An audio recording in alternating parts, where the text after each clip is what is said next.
ఓం శ్రీ సాయిరామ్. భగవాన్ శ్రీ సత్సాయి బాబా వారి పాదపద్మములకు శతకోటి వందనములు అర్పించుకుంటూ ఈరోజు అంతరంగ సాయిలో పాల్గొన్న సాయి కుటుంబ సభ్యులందరికీ సాయిరామ్. ఓం శ్రీ సాయిరామ్. 29వ అంతరంగ సాయి సత్సంగంనకు ప్రేమపూర్వక ఆహ్వానం పలుకుతూ ఈనాటి మన అంతరంగ సాయి ప్రసంగకర్త శ్రీ బాల పవన్ కుమార్ యామనూరి గారు. పవన్ కుమార్ గారు స్కూల్ ఎడ్యుకేషన్ 1993-99 వరకు రాజమండ్రి శ్రీ సత్యసాయి గురుకులంలో సాగింది. ఇంటర్, బిఎస్సి, ఎంఎస్సిలు స్వామి కళాశాలలో చదువుకున్నారు. 2006-8లో ఎంటెక్ ఐఐటి ఢిల్లీలో చేశారు. ఎంఎస్సి గోల్డ్ మెడల్ను స్వామివారి చేతుల మీదుగా అందుకున్న భాగ్యశీలి. ప్రశాంతి నిలయం క్యాంపస్లో ఆడియో విజువల్ ప్రోగ్రామింగ్లో వేదం గ్రూప్లో ప్రశాంతి కల్చరల్ ప్రోగ్రామ్ కోఆర్డినేటర్గా యాక్టివ్గా పార్టిసిపేట్ చేశారు. వేదం పఠనం గ్రూప్లో స్వామి సమక్షంలో ముఖ్యమైన రోజులలో వేదం చదివేవారు. 2008-10 వరకు పేటెంట్ అనలిస్ట్గా ముంబైలో వర్క్ చేశారు. 2010-19 జియో ఫిజిక్సిస్ట్గా ఓఎన్జీసీ వర్క్ చేస్తూ ఆయిల్ అండ్ గ్యాస్ వెల్స్ గురించి చాలా ఆపరేషన్స్ చేశారు. ప్రస్తుతం సామ్సంగ్, ఐఎఫ్బి, సర్వో, ల్యూబ్రికాన్స్ వంటి ఎలక్ట్రానిక్స్ అప్లయన్సెస్ కు ఎంటర్ప్రెన్యూర్ గా చేస్తున్నారు. ఇలా అన్ని రంగాలలో ప్రతిభ కనబరుస్తూ స్వామి స్టూడెంట్ గా విలువలతో కూడిన జీవన విధానాన్ని కలిగి ఉన్న బాల పవన్ కుమార్ గారు మన అంతరంగ సాయి సత్సంగానికి రావటం మన అదృష్టం. పవన్ కుమార్ గారు ఎల్కేజీ నుండి పీజీ వరకు స్వామి స్టూడెంట్ గా ఎన్నో దివ్య అనుభవాలు పొంది ఉన్నారు. పవన్ గారి అనుభవాలను అంతరంగ సాయిలో మన అందరితో పంచుకోనున్నారు. ఓం Sri Sairam. Sairam Mani, thank you, Amma. Sir, before that, a small bhajan, sir. Sai Avinash. Sairam, sir. Yep.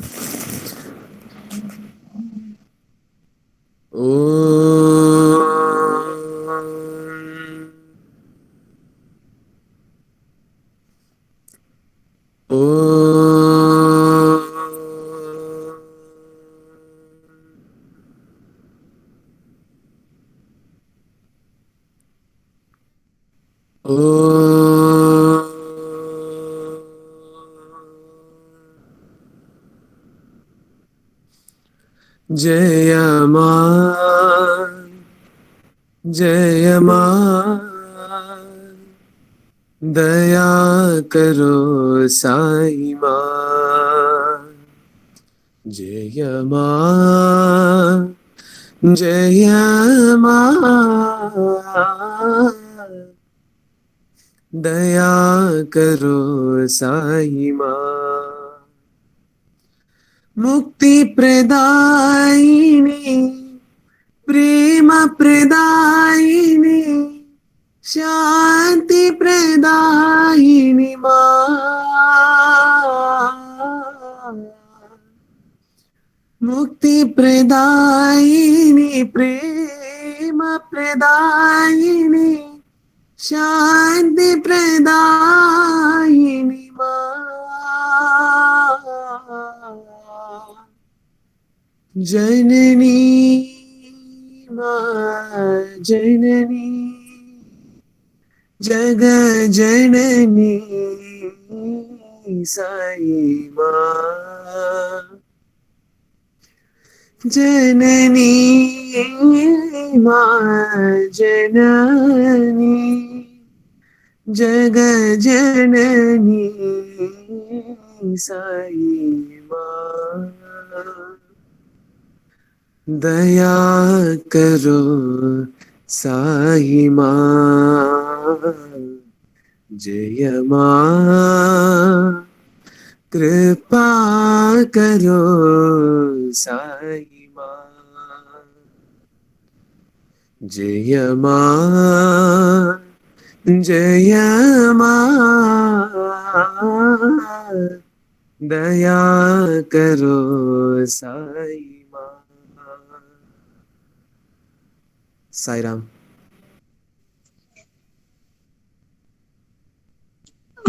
Thank you, Avinash. Pavan Kumar. Sairam. Okay. Om Sri Sairam. స్వామివారి పాదపద్మాలకు నమస్కరిస్తూ ముందుగా నాకు అవకాశాన్ని ఇచ్చినటువంటి శ్రీ సత్యసాయి సేవా సంస్థలు శ్రీకాకుళం జిల్లా వారికి, ఈరోజు విచ్చేసిన మీ అందరికీ, ఈ కార్యక్రమాన్ని సమన్వయిస్తున్న శ్రీ అరుణ గారికి కృతజ్ఞతలు. ఎప్పుడైనా స్వామి గురించి మాట్లాడే అవకాశం, లేకపోతే ఇలాంటి సత్సంగాల్లో పాల్గొనే అవకాశం నా ఉద్దేశంలో స్వామి దగ్గర నేర్చుకున్నవి, అయితే మనం ఇప్పుడు స్వామి చెప్పిన విధంగా నడుచుకుంటున్నవి, అవన్నీ రివిజన్ చేసుకో, ఎగ్జామ్ పరీక్ష ముందు రివిజన్ ఎలా చేసుకుంటామో అటువంటి కార్యక్రమం. నేను ఎవరితో చెప్తున్నానని కాదు, నాకు నేను రివిజన్ చేసుకుని, అంటే ఒక సెల్ఫ్ అనాలిసిస్ ఆపర్చునిటీ, స్వీయ పరీక్ష. సో మన స్వామి చెప్పినవి ఎంతవరకు పాటిస్తున్నాం, ఎంత అర్థమైంది, సో అది క్లుప్తంగా ఒక క్లారిటీగా తెలుసుకునే అవకాశం. సో అందుకని మరొకసారి కృతజ్ఞతలు. సో ముందుగా మనం ఏదైనా కార్యక్రమం, సేవా కార్యక్రమం కానీ, ఇలాంటి సత్సంగాల్లో కానీ ఇంకేదైనా చేసిన దాని, నా ఉద్దేశంలో రెండు రీజన్స్, రెండు ఫలితాలు రావాలి దాని నుండి. ఒకటి, మనకి వచ్చిన ఈ అవకాశాన్ని మనం గుర్తించామా, రెండోది గుర్తించిన అవకాశాన్ని సద్వినియోగపరుస్తున్నామా, లేకపోతే ఏం చేస్తున్నాం. ఈ రెండు మనం చేసే ప్రతి పనిలో మనం తెలుసుకొని ఆచరించగలిగితే, నా ఉద్దేశంలో స్వామి మనకు నిర్దేశించిన దారి, మనం ప్రయాణిస్తున్న తీరు రెండు సాటిస్ఫై అవుతాయి. సో ఈరోజు నేను స్వామి సాహిత్యం నుండి నాకున్న కొన్ని అనుభవాలు, నాకు అర్థమైన స్వామి ఫిలాసఫీ వినియోగించుకొని ఈరోజు ఈ సత్సంగంలో పాల్గొందామని అనుకుంటున్నాను. ముందుగా చెప్పినట్టుగా మనకు వచ్చిన అవకాశాన్ని మనం గుర్తించామా అని. చాలాసార్లు అవకాశం ఉంటుంది, మనకి తెలియక అది జారిపోతుంది.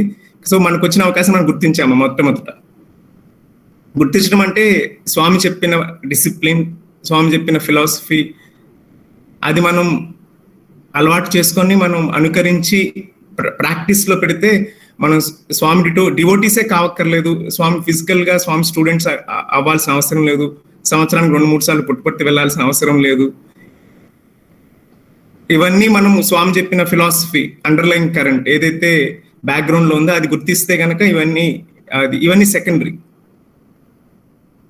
ఎందుకంటే మనము ఏదోని ప్రార్థించినా, స్వామి మీద మనకి ఎంత విశ్వాసం ఉన్నా లేకపోయినా, ఇవన్నీ ఏంటంటే షిరిడి బాబా చెప్తారు స్టోరీలో, షిరిడి మన సచ్చరిత్రలో ఉంటుంది. ఎవరు నా దగ్గరికి ఎప్పుడు రావాలో పిచ్చుక్క కాళ్ళకి తాడు కట్టి లాగినట్టు నేను లాగుతాను అని. అంటే ఆయన దగ్గరికి ఆయనే పిలిపించుకుంటారు, ఏ రూపంలో ఉన్నా. సో మనము ఆయన చెప్పినట్టు నడిస్తే, స్వామి చెప్పిన బేసిక్ ప్రిన్సిపల్స్ ఏవైతే ఉన్నాయో అలా నడిస్తే ఆటోమేటిక్గా మనమే స్వామికి క్లోజ్ అవుతాం, స్వామి మనకి క్లోజ్ అవుతారు. మనం వెళ్ళి పుట్టపర్తిలో సంవత్సరాలు గడిపినా మేబీ బావిలో కప్పలాగా, ఒక కమలం దగ్గర ఉన్న కప్పలాగా మనం నేర్చుకోకపోవచ్చు. ఎంతో దూరం ఉండి ఒక తేనెటీలాగా దూరం నుంచి వచ్చి ఆ అమృతాన్ని గ్రోలి మళ్ళీ వెళ్ళిపోవచ్చు. సో ఇలాంటిది మనం ఫిజికల్ గా స్వామికి ఎంత దగ్గర ఉన్నాం కాదు, మానసికంగా ఆధ్యాత్మికంగా స్వామికి మనం ఎంత చేరువలో ఉన్నామో అది గుర్తుంచుకునే ఉద్దేశాన్ని నా ఈ రోజు ఈ చిన్న ప్రయత్నం. మనలో చాలా మంది కొంచెం బాధపడుతుండొచ్చు, భౌతికంగా స్వామి ఇప్పుడు మన మధ్యలో లేరు కదా, ఆ రోజు ఆ క్షణాలు అవి వేరని. తప్పకుండా అవి వేరు, అవి ఎంతో మధురమైనవి. కానీ మనం గుర్తించవలసింది ఏంటంటే, భౌతికంగా మనం ఈ రోజు ఇక్కడ ఉన్నాం. సో మనకు వచ్చిన ఈ అవకాశాన్ని మనం అది ఎప్పుడు నిరంతరం గుర్తుంచుకొని, మనకి ఈ యంగ్ ఎనర్జెటిక్ మన ఫ్యాకల్టీస్, మైండ్ అన్ని, మన శరీరం అన్ని సహకరిస్తున్న టైంలో మనం కరెక్ట్ గా చేస్తున్నాం లేదో, అది కూడా మనకి క్లాక్ నడుస్తుంది, టైమర్. ఎందుకంటే ఇవన్నీ ఇప్పుడు మనం చేసి, ఇప్పుడున్న స్థితిలో ఇవన్నీ మనం చేయగలమా, చేసి అంటే సమితిలో ఒకలాగా బయట ఇంకొకలాగా ప్రవర్తించడం, ఇలాంటివన్నీ మనకి కుదురుతుందా, మనలో యాక్సెప్టెన్స్, మన ఫ్రెండ్స్ కానీ వాళ్ళందరూ యాక్సెప్ట్ చేస్తారని కొంచెం చిన్న సందేహాలు కలుగుతుంటాయి. అందులో మన స్వామి చాలాసార్లు చెప్పారు, ప్లస్ భగవద్గీతలో ఏం చెప్పారు మనకు తెలుసు, చాలా ఫేమస్ శ్లోకం, అనన్యాస్ చింతయంతో మా ఏజనాత్ పర్యుపాసతే తేషాం నిత్యాభియుక్తానాం యోగక్షేమం వహామ్యహం. ఎవరైతే ఇతరుల చింతను వదిలి నా మీద మనసు కేంద్రీకరిస్తారో వారి బాగోగులు నేను చూసుకుంటానని ఆల్రెడీ ఒక అష్యూరెన్స్, ఒక ప్రతిజ్ఞ ఉంది. అది మన విశ్వాసం మీద ఆధారపడి ఉంటుంది. సో మనము భయపడాల్సిన అవసరం లేదు. స్వామి వివేకానంద ఒకటి చెప్తారు, విశ్వాసము, ఫెయిత్ అండ్ ఫియర్, విశ్వాసం భయం రెండు ఒక చోట ఉండవు. ఇప్పుడు నాకు భగవంతుని మీద నమ్మకం ఉంది అని నేను నమ్మితే నాకు అసలు భయం అనేది ఉండకూడదు. నాకు భయం అనే ఎమోషన్ నాలో ఉంటే అంటే భగవంతుని మీద విశ్వాసం లేనట్టు. అది ఒక చిన్న టెస్ట్. అంటే స్వామి వివేకానంద చాలా క్లియర్ గా చెప్తారు అనమాట, if you believe in your God then you should not have any reason to be afraid of అని. ఎందుకంటే స్వామి చాలాసార్లు ఉపన్యాసాల్లో చెప్పారు, నమ్మక చెడిన వారు ఉన్నారేమో కానీ నమ్మి చెడిన వారు ఎవరు లేరని. ఎందుకంటే మన స్వామి ఇప్పుడు చెప్పినవన్నీ పాటిస్తుంటే కనుక, ఎందుకంటే మనకు కావాల్సిన సందర్భానుసారం మనకి ఏ స్కిల్ కావాలి, సందర్భానుసారం మనం ఎక్కడ ఉండాలి, అవన్నీ automatically Swami will take care, ఆయన చూసుకుంటారు మొత్తం. ఎందుకంటే మనకు ఇంకొక శ్లోకం కూడా ఉంది, మూకం కరోతి వాచాలం లంగం పంగైతిం గిరిం యత్కృపా తమహం వందే పరమానంద మాధవం. అంటే మోగవాడు వాగ్దాటి అవ్వచ్చు, ఒక కుంటి అతను, ఒక నడవలేని అతను శిఖరాలు అధిరోహించవచ్చు. అది మనం శ్లోకం కింద అనుకుంటే అంత హ్యూజ్, అంటే మాట రాకపోవడం నుంచి వాగ్దాటి వరకు అంత హ్యూజ్ చేంజ్ చేయగలిగ శక్తి ఉన్న పరమాత్మ మనకున్న చిన్న చిన్న కష్టాలు లేకపోతే మనకున్న చిన్న చిన్న ఆపదలు దాటించడం ఆయనకి అది నథింగ్. కానీ అక్కడ కావాల్సింది ఏంటంటే మన విశ్వాసం, మన ఆర్తి. సో ఇది మనం ఎంకల్కేట్, మనం మనలో పెంపొందించుకోవాలనుకుంటే స్వామి చెప్పిన చిన్న బేసిక్ ఫిలాసఫీ, బేసిక్ డిసిప్లిన్. మనం కొత్తగా పుట్టపర్తి వెళ్ళినప్పుడు, నా చిన్నప్పుడు నేను ఫస్ట్ టైం వెళ్ళినప్పుడు అక్కడ మనకు తెలుసు పుట్టపర్తిలో మందిరంలో కానీ చాలా చోట్ల స్వామి సేయింగ్స్ ఉంటాయి, చాలా బ్యూటిఫుల్ హ్యాండ్ రైటింగ్ తో, బ్యూటిఫుల్ ఫాంట్స్ తో రాసి ఉంటాయి. నాకు బాగా ఫస్ట్ లో నాకు బాగా హృదయానికి నచ్చింది వాచ్ అని, WATCH. వాచ్ స్వామి చెప్పిన full form, watch your actions, thoughts, words, actions, thoughts, character and heart, ఈ 5. సో దీన్ని ఆధారం చేసుకుని నేను ఈరోజు మీకు కొన్ని అనుభవాలు, కొన్ని నాకు తెలిసిన స్వామి ఫిలాసఫీ పంచుకుంటాను. ముందుగా వర్డ్స్ అంటే పదాలు, మనం ఉచ్చరించే మాట్లాడే వర్డ్స్ ఎలా ఉండాలి మనకి అందరికి తెలుసు. స్వామి చెప్తారు, you may not always oblige but you can always speak obligingly అని. మనం ఎప్పుడు ఇతరులకు సహాయం చేయలేకపోవచ్చు, చేసే పరిస్థితులు లేకపోయినా ఒక వాళ్ళకి ధైర్యాన్ని ఇచ్చే మాట మాట్లాడచ్చు, వాళ్ళకి మానసికంగా సహాయం చేయొచ్చు, ఆ విధంగా అయినా సరే. అది first. You can always speak obligingly, you may not always oblige but you can always speak obligingly అని. దీన్నే స్వామి దాన్ని కొంచెం మనం డీప్ గా వెళ్తే, సత్యం బ్రూయాత్, ప్రియం బ్రూయాత్, నబ్రూయాత్ సత్యం అప్రియం, ప్రియం చ నానృతం బ్రూయాత్, ఏష ధర్మ సనాతనః. సత్యం బ్రూయాత్, సత్యం పలకాలి, ప్రియం బ్రూయాత్, ప్రియాన్ని కూడా పలకాలి, నబ్రూయాత్ సత్యం అప్రియం. అలానే అలా ఉంది కదా అని ప్రియమైనవి అబద్ధం, అసత్యం ఉచ్చరించకూడదు. సో ఇవన్నీ మన వర్డ్, మన పలికే విధానంలో, ఇవన్నీ మన బ్యాక్గ్రౌండ్ లో ఇదంతా బెంచ్ మార్క్స్, రూల్స్ అనమాట. ఈ లైన్ లో ఉందా, ఈ లైన్ లో ఉందా అని మనం తెలుసుకుని ఆ రెండింటి మధ్యలో నడవడానికి మనకి దోహదపడే చిన్న చిన్న సూత్తులు. ఫస్ట్ స్వామి ఎప్పుడు ఇది చెప్తారు, పరుషంగా కానీ లేకపోతే ఒకరి గురించి చాడులు, బ్యాక్ బైటింగ్, ఇలాంటివన్నీ స్వామికి అసలు డే 1 నుంచి స్వామికి అసలు ఎప్పుడు ఇష్టం కదా, ఎప్పుడు స్వామి ఎంకరేజ్ చేయరు. ఎవరైనా చేసినా సరే స్వామి స్టూడెంట్స్ కానీ ఎక్కడైనా సరే స్వామి చాలాసార్లు మందలించిన సందర్భాలు ఉన్నాయి. రెండోది స్వామి ఆల్వేస్ ఎప్పుడు మిత భాష, టాక్ లెస్ వర్క్ మోర్. హాస్టల్లో స్టూడెంట్ గా ఉన్నప్పుడు స్వామి హాస్టల్స్ లో ఎక్కడైనా సరే ఇది కంపల్సరీగా ఉంటుంది, టాక్ లెస్ వర్క్ మోర్. అది అధిక ప్రసంగం, అక్కర్లేని మాటలు, మనకి సంబంధం లేని విషయాల గురించి మాట్లాడటం, అవి స్వామి ఎప్పుడు ఎంకరేజ్ చేయరు, students especially. So talk less work more. So మిత భాష అంటే, మిత భాష అతిహాయి, అతి భాష మతిహాని. ఇది మీ అందరూ తెలుసు. చాలా మంది ఎందుట్లో ఎన్నో సంవత్సరాలు, దశాబ్దాల నుంచి స్వామి మార్గంలో నడుస్తుండవచ్చు. మీరందరూ ఎన్ని తెలిసినవి. నాకు ఈ సందర్భానుసారం ఈ టాపిక్ ఎంచుకున్న దాన్ని బట్టి నేను దాన్ని బట్టి ఇవి జస్ట్ మరొకసారి గుర్తు చేస్తున్నాను అంతే. ఈ మిత భాష అంటే సైలెన్స్. స్వామి చాలా ఎంకరేజ్, మనందరికీ తెలుసు సైలెన్స్ అని. సో స్కూల్లో అంటే higher secondary school 11th and 12th స్కూల్లో చదువుతున్నప్పుడు అక్కడ ప్రతి గురువారం సైలెన్స్, మౌనం ఒక హ్యాబిట్ ఉండేది. సో స్కూల్లో ఏం చేసేవాళ్ళంటే ఆ గురువారం అంతా ఎవరైతే ఎవరు మాట్లాడకుండా ఉండాలని ప్రయత్నించేవాళ్ళు. అందరూ 11th, 12th స్టూడెంట్సే కాబట్టి. సో ఇది తెలుసుకున్న వీలైనంత మంది, చాలా మంది ఇది ఆచరణలో పెట్టేవాళ్ళు. రోజంతా ఉదయం లేచినప్పటి నుంచి రాత్రి నిద్రపోయేదాకా మాట్లాడకుండా ఉండడానికి. జేబులో చిట్ పెట్టుకుని నిజంగా అత్యవసరం అయితే ఆ చిట్ మీద రాయటం కానీ, లేకపోతే ఇది అందరూ హాస్టల్ అంతా పాటించేవాళ్ళు కాబట్టి ఆ రోజంతా హాస్టల్ చాలా నిశ్శబ్దంగా ఉండేది. పాటించిన వాళ్ళకి తెలుసు, అంటే ఎవరైతే పాటించట్లేదో వాళ్ళకి తెలుసు మిగతా వాళ్ళు పాటిస్తున్నారు కాబట్టి వాళ్ళని డిస్టర్బ్ చేయకూడదు అనే ఉద్దేశంతో అందరూ ఒకరికొకరు కోఆపరేట్ చేసుకుని అలాంటి అట్మాస్ఫియర్ లో అది పాటించడానికి వీలవుతుంది. ఇప్పుడు బయట మనం చేసే ఉద్యోగాల్లో, వ్యాపారాల్లో అది కుదరకపోవచ్చు, బట్ అట్లీస్ట్ వీలంత వరకు స్వామి చెప్పినట్టు అధిక ప్రసంగాన్ని, అనవసరం మాటలు ఒక్కరోజు కట్టడి చేసుకోవచ్చు. సో అలా స్కూల్ ఆ 2 years, ఆ 2 సంవత్సరాలు నేను అక్కడ 11th and 12th చదువుతున్న టైంలో నాకు ఎందుకో బాగా మౌనం మీద బాగా ఇంట్రెస్ట్ కలిగి ప్రతి గురువారం నేను కూడా స్ట్రిక్ట్ గా పాటించడం మొదలు పెట్టాను.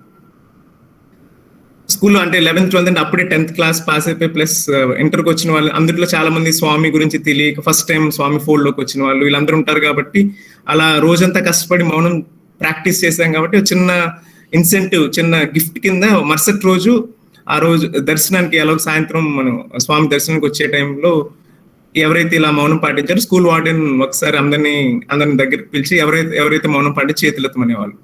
సో చేతులెత్తిన వాళ్ళందరి పేర్లు నోట్ చేసుకుని ఆ లిస్ట్ దర్శనానికి వెళ్లే ముందు అక్కడ ఎవరైతే స్టూడెంట్స్, సీనియర్ స్టూడెంట్స్ కోఆర్డినేట్ చేస్తారో వాళ్ళకి ఇచ్చి వీళ్ళందరినీ ముందు పంపించండి అని చెప్పేవారు.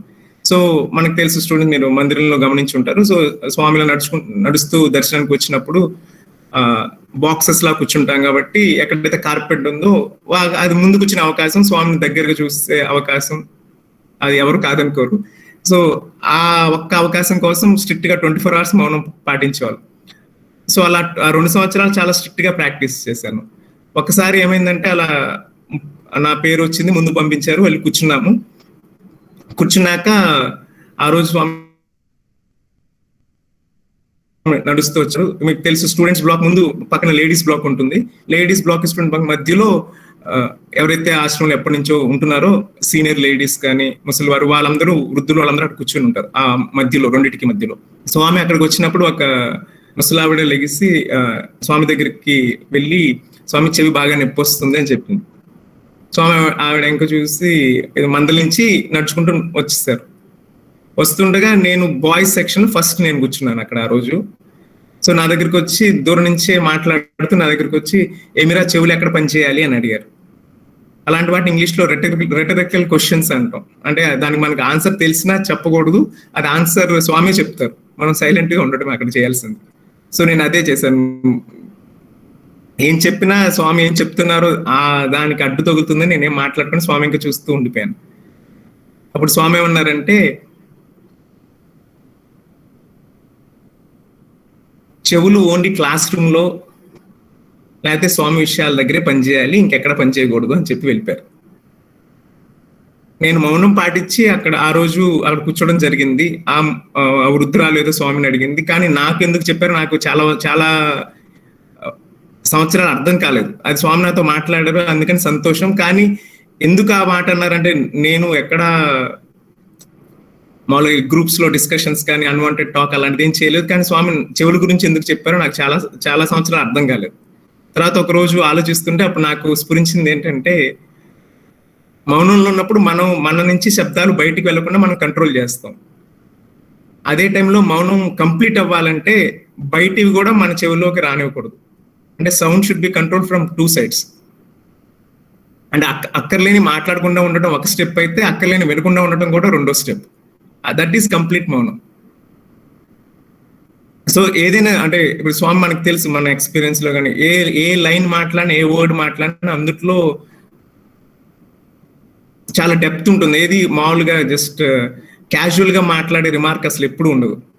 అది మన అర్థం చేసుకునే దాంట్లో లోపం ఉండొచ్చు, లేకపోతే కొన్ని సంవత్సరాలు అయ్యాక దాని సమయం వచ్చినప్పుడు మనకి ఆటోమేటిక్ గా అది స్ఫురిస్తుంది.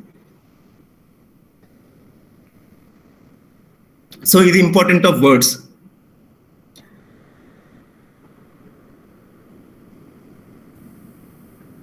దీనికి వర్డ్స్ నుంచి స్వామి ఏమన్నారంటే, ఈ సందర్భంలో మంచి మాట వినరు మనసిచ్చి చెప్పిన, చెడ్డ మాటలంటే చెవిని చేరు, ఎట్టివారు నన్ను ఎరుగంగా నేర్తురా, ఎంత చదివి ఉండి ఏమి ఫలము అని. మంచి మాటలు ఎవరైతే మనకి సత్సంగంలో కూర్చోబెట్టి లేకపోతే పెద్దవాళ్ళు మనకి పిలిచి చెప్పినా సరే మనకి అవి చెవిన చేరవు. అదే కానీ ఇంకేమన్నా బ్యాక్ బైటింగ్ అని అలాంటివి ఏమైనా జరుగుతున్నప్పుడు చాలా ఇంట్రెస్టింగ్ గా విని చాలా ఇంట్రెస్టింగ్ గా పార్టిసిపేట్ చేస్తాం. అందుకని స్వామి ఇప్పుడు ఎందాక నాకు ఆ రోజు చెప్పినట్టు ఎందుకు చెవులు ఎక్కడ పనిచేయాలరా అని అడిగినప్పుడు ఆ సందర్భంలో స్వామి చెప్పిన పోయిం ఇది. సో ఇది వినగానే నాకు అది స్ఫురించింది. ఓకే, అంటే వర్డ్స్ అన్నప్పుడు మనం చాలా కేర్ఫుల్ గా ఈ ఫ్యాకల్టీ వర్డ్స్ మనకి మాట్లాడే శక్తి ఉంది కాబట్టి దాన్ని చాలా జాగ్రత్తగా వాడుకోవాలి. Next coming to words, actions, thoughts, character and heart. Second watch లో రెండోది యాక్షన్స్. యాక్షన్స్ అంటే కర్మ, మనం చేసే పని. మనం జనరల్ గా తెలుసు ఎంత చేసామో ఇంపార్టెంట్ కాదు, ఏ భావనతో చేసాము, ఏ స్పిరిట్ తో చేసాము అన్నది ఇంపార్టెంట్. మంచి చెడ్డ నడత మనుజుల యందుండు, పైన కానరాదు బయటపడదు, వారి వారి నడత వారి వారికి నిచ్చు, మరల జన్మమందు మార్గం ఇచ్చు. మనం చాలా మంది అనుకుంటాం ఇది మంచి, నేను మంచి చేసినా నాకు ఇది చెడు ఎందుకు జరుగుతుంది, లేకపోతే చెడు చేసినా ఎందుకు మంచి జరుగుతుంది, ఇలాంటివి క్వశ్చన్స్ ఉంటాయి. ఎందుకంటే వీటన్నిటికీ సీడ్స్ మనం ఆల్రెడీ చేసిన యాక్షన్ లో రకరకాల స్పీడ్ తో వస్తాయి కాబట్టి రిజల్ట్స్. సో మనకి ఎగ్జాక్ట్ 1 to 1 రాదు, ఇది చేసాం అది రిటర్న్ రావటం అలా ఉండకపోవచ్చు. సో మనం పనులు చేసుకుంటూ వెళ్ళిపోవటం వల్ల రకరకాల రిజల్ట్స్ వస్తే ఆ డిఫరెంట్ కాంబినేషన్స్ లో ఉండటం వల్ల మన మంచి చెడు తారుమారైపోయి వస్తుంటుంది. కానీ దాని బేసిక్ ఎక్కడైతే ఉందంటే మనం చేసిన ప్రతి పనికి దానికి రిఫ్లెక్షన్ ఉంటుంది. ఎందుకంటే ఒక చిన్న స్వామి చెప్పి ఇంకొక స్టోరీ ఈ సందర్భంలో. ఒకసారి మనకి నారదుడు తెలుసు. ఒకసారి నారదుడు విష్ణుమూర్తి సమీపంలో ఉన్నప్పుడు ఆయనకు ఒక చిన్న ఆలోచన వస్తుంది, ఈ విశ్వంలో నేనే అతిపెద్ద భక్తుడిని, ఎందుకంటే రోజంతా నేను విష్ణు నామస్మరణ చేస్తున్నాను, నాకంటే మించి ఉండబోరు. ఇదే మాట నేను విష్ణుమూర్తి నుంచి వింటే ఎంత బాగుంటుందనే ఉద్దేశంతో ఆయన విష్ణువుని అడుగుతారు, స్వామి మీ ఈ సమస్త ప్రాణకోటిలో మీకు అత్యంత ప్రియమైన భక్తుడు ఎవరని. ఆయన మనసులో నువ్వే నారదా అని విష్ణుమూర్తి నుండి విందామనే ఉద్దేశంతో అలా చెప్తారు. కానీ ఇదంతా గ్రహించిన విష్ణు ఏమంటారంటే, భూలోకంలో ఒక చిన్న పల్లెటూరులో దూరంగా ఒక రైతును చూపించి ఆయనే నాకు అత్యంత ప్రియమైన భక్తులని చూపిస్తాడు. అది చూడగానే నారదుడు చాలా ఆశ్చర్యపోయి, అదేంటి నేను రోజంతా 24 నాకు తెలిసినంతసేపు విష్ణు నామస్మరణే చేస్తున్నాను కదా, నాకంటే మించి భక్తి ఎలా ఉంటారని. అలాగే స్వామి అని చెప్పి ఒక భూలోకానికి వెళ్ళి ఆ రైతును దూరంగా ఉండి అంటే గమనిస్తుంటాడు అనమాట. సో ఆ రైతు దినచర్య ఏంటంటే, ఉదయం లెగుస్తాడు, నిద్ర లేవగానే ఒకసారి ఓం నమో నారాయణయ అని అనుకొని ఇంకా తన పనులన్నీ ఉపక్రమిస్తాడు. ఇంకా పొలంకి వెళ్ళి పనులు చేసుకొని ఆ తర్వాత మళ్ళీ ఇంటికి వచ్చి భార్య పిల్లలతో తన పనులన్నీ చేసుకొని మళ్ళీ మధ్యాహ్నం భోజనానికి కూర్చుంటాడు. భోజనానికి కూర్చునే ముందు మళ్ళీ ఇంకొకసారి ఓం నమో నారాయణ అనుకొని మళ్ళీ తన పని కానిచ్చుకుంటూ ఉంటాడు. మళ్ళీ సాయంత్రం మళ్ళీ ఇంటికి వచ్చేసి ఆవులు ఆ పల్లెటూరులో తనకున్న పనులన్నీ చేసుకొని రాత్రి భోజనం అయ్యాక పడుకునే ముందు ఇంకొకసారి ఓం నమో నారాయణ అని పడుకుంటాడు. ఇలా 2-3 రోజులు గమనించాక నారదుడికి అర్థం, నేను రోజుకి 2-3 సార్లు తప్ప ఎక్కువ అనట్లేదు అని తెలుసుకొని మళ్ళీ వైకుంఠానికి వెళ్ళి ఇది జరిగిందంతా విష్ణుమూర్తికి రిపోర్ట్ చేస్తాడు. స్వామి ఆయన రోజుకి 3-4 సార్లు అంటున్నారు, నేను 24 గంటలు అంటున్నాను, కానీ ఆయన నాకంటే ముందు ర్యాంక్ లో పెట్టారని కొంచెం బాధతో అంటే, అప్పుడు విష్ణు అంటారు, సరే నారద నీకు చెప్తాను తర్వాత, ఈలోపు నాకు ఒక చిన్న పని చేసి పెట్టు అంటారు. మీరు చెప్తే ఏదైనా చేస్తాను స్వామి చెప్పండి అంటే, ఒక చిన్న గిన్నె ఇచ్చి గిన్నెలో పైదాకా నెయ్యి నింపి నేతితో కూడిన గిన్నెని తల మీద పెట్టుకుని ఒకసారి నాకు ప్రపంచమంతా నువ్వు ఎలాగో తిరుగుతూ ఉంటావు ఒకసారి తిరిగి నా దగ్గరికి రా అంటాడు. అలాగే తప్పకుండా అని చెప్పేసి, కానీ ఒక షరత్ ఏంటంటే అందులోంచి ఒక చుక్క నెయ్యి కూడా కింద పడకూడదు. అదంత పని స్వామి మీ తప్పకుండా చేస్తానని చెప్పి ఆ గిన్నె తల మీద పెట్టుకొని తను విశ్వ సంచారానికి బయలుదేరుతాడు. ముల్లోకాలు తిరిగేసి మళ్ళీ విష్ణుమూర్తి దగ్గరికి వస్తాడు. ఒక్క చుక్క నెయ్యి కూడా కింద పడదు. చాలా శ్రద్ధగా చేసుకొచ్చి విష్ణుమూర్తి, స్వామి నేను మీరు చెప్పినట్టు ఒక్క చుక్క కూడా కింద పడకుండా చేసుకొచ్చాను, ఇప్పుడేమంటారు అంటారు. విష్ణుమూర్తి చూస్తే చాలా మంచి పని చేస్తున్నారు, ఒక్క చుక్క కూడా పడలేదు నిజంగానే, కానీ ఇప్పుడు చెప్పు, ఇప్పుడు తిరిగావు కదా, తిరిగి వచ్చిన ఈ త్రిలోక సంచారంలో ఎన్నిసార్లు నారాయణ అన్నావు అని. అప్పుడు నారదుడికి అర్థమవుతుంది అనమాట. స్వామి ఒక్కసారి కూడా అనలేదు, నా ధ్యాస అంతా నెయ్యి కింద పడకూడదనే ఉద్దేశంతో దాని మీదే ఉంది, అలానే తిరుగుతున్నాను. అప్పుడు విష్ణుమూర్తి నారదుడికి చెప్తారనమాట, ఇప్పుడు ఆ రైతు సంసార సాగరంలో రోజంతా అన్ని పనులు చేస్తూ అన్ని కష్టాలు పడుతూ తన కుటుంబాన్ని ప్రపంచంలో ఉన్న పనులన్నీ చేస్తూ నిర్వర్తిస్తూ కనీసం 3 సార్లైనా మనస్ఫూర్తిగా అనటానికి తనకి సమయం చేసుకున్నాడు. ఇప్పుడు అర్థమైందా ఎందుకు ఆయన నాకు అత్యంత ప్రియభక్తుడు అని.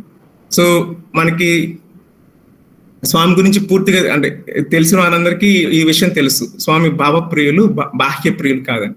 ఎంత ఆడంబరం చేసినా ఎంత చేసినా స్వామికి చాలాసార్లు నచ్చవు. అండ్ పాద పూజలు అలాంటివన్నీ స్వామి చాలాసార్లు నేను స్టూడెంట్ ఉన్నప్పుడే మందలించడం జరిగింది చాలాసార్లు, ఎందుకు ఇలాంటి చేస్తున్నారు. ఈ సందర్భంగా స్వామి రాసిన ఒక చిన్న పోయం. పూల గుచ్చెలు తెచ్చి పూజంత చేసిన మెచ్చుకొనడు తాను పుచ్చుకొనడు, హృదయ కమలం ఇవ్వ సదయుడే గ్రహించు, మరో బోకుడిట్టి మంచి మాట. స్వామి మనకి అంటే చాలా క్లారిటీగా, అంటే చాలాసార్లు మనకి మన గురువులు కానీ మనం ప్రార్థించే దైవం మన నుంచి ఏం ఎక్స్పెక్ట్ చేస్తున్నారో మనకు తెలియదు. ప్రజలందరూ అదే చేస్తున్నారు కాబట్టి మనం కూడా అదే చేస్తాం. కానీ స్వామి దగ్గర క్లారిటీ ఉంది.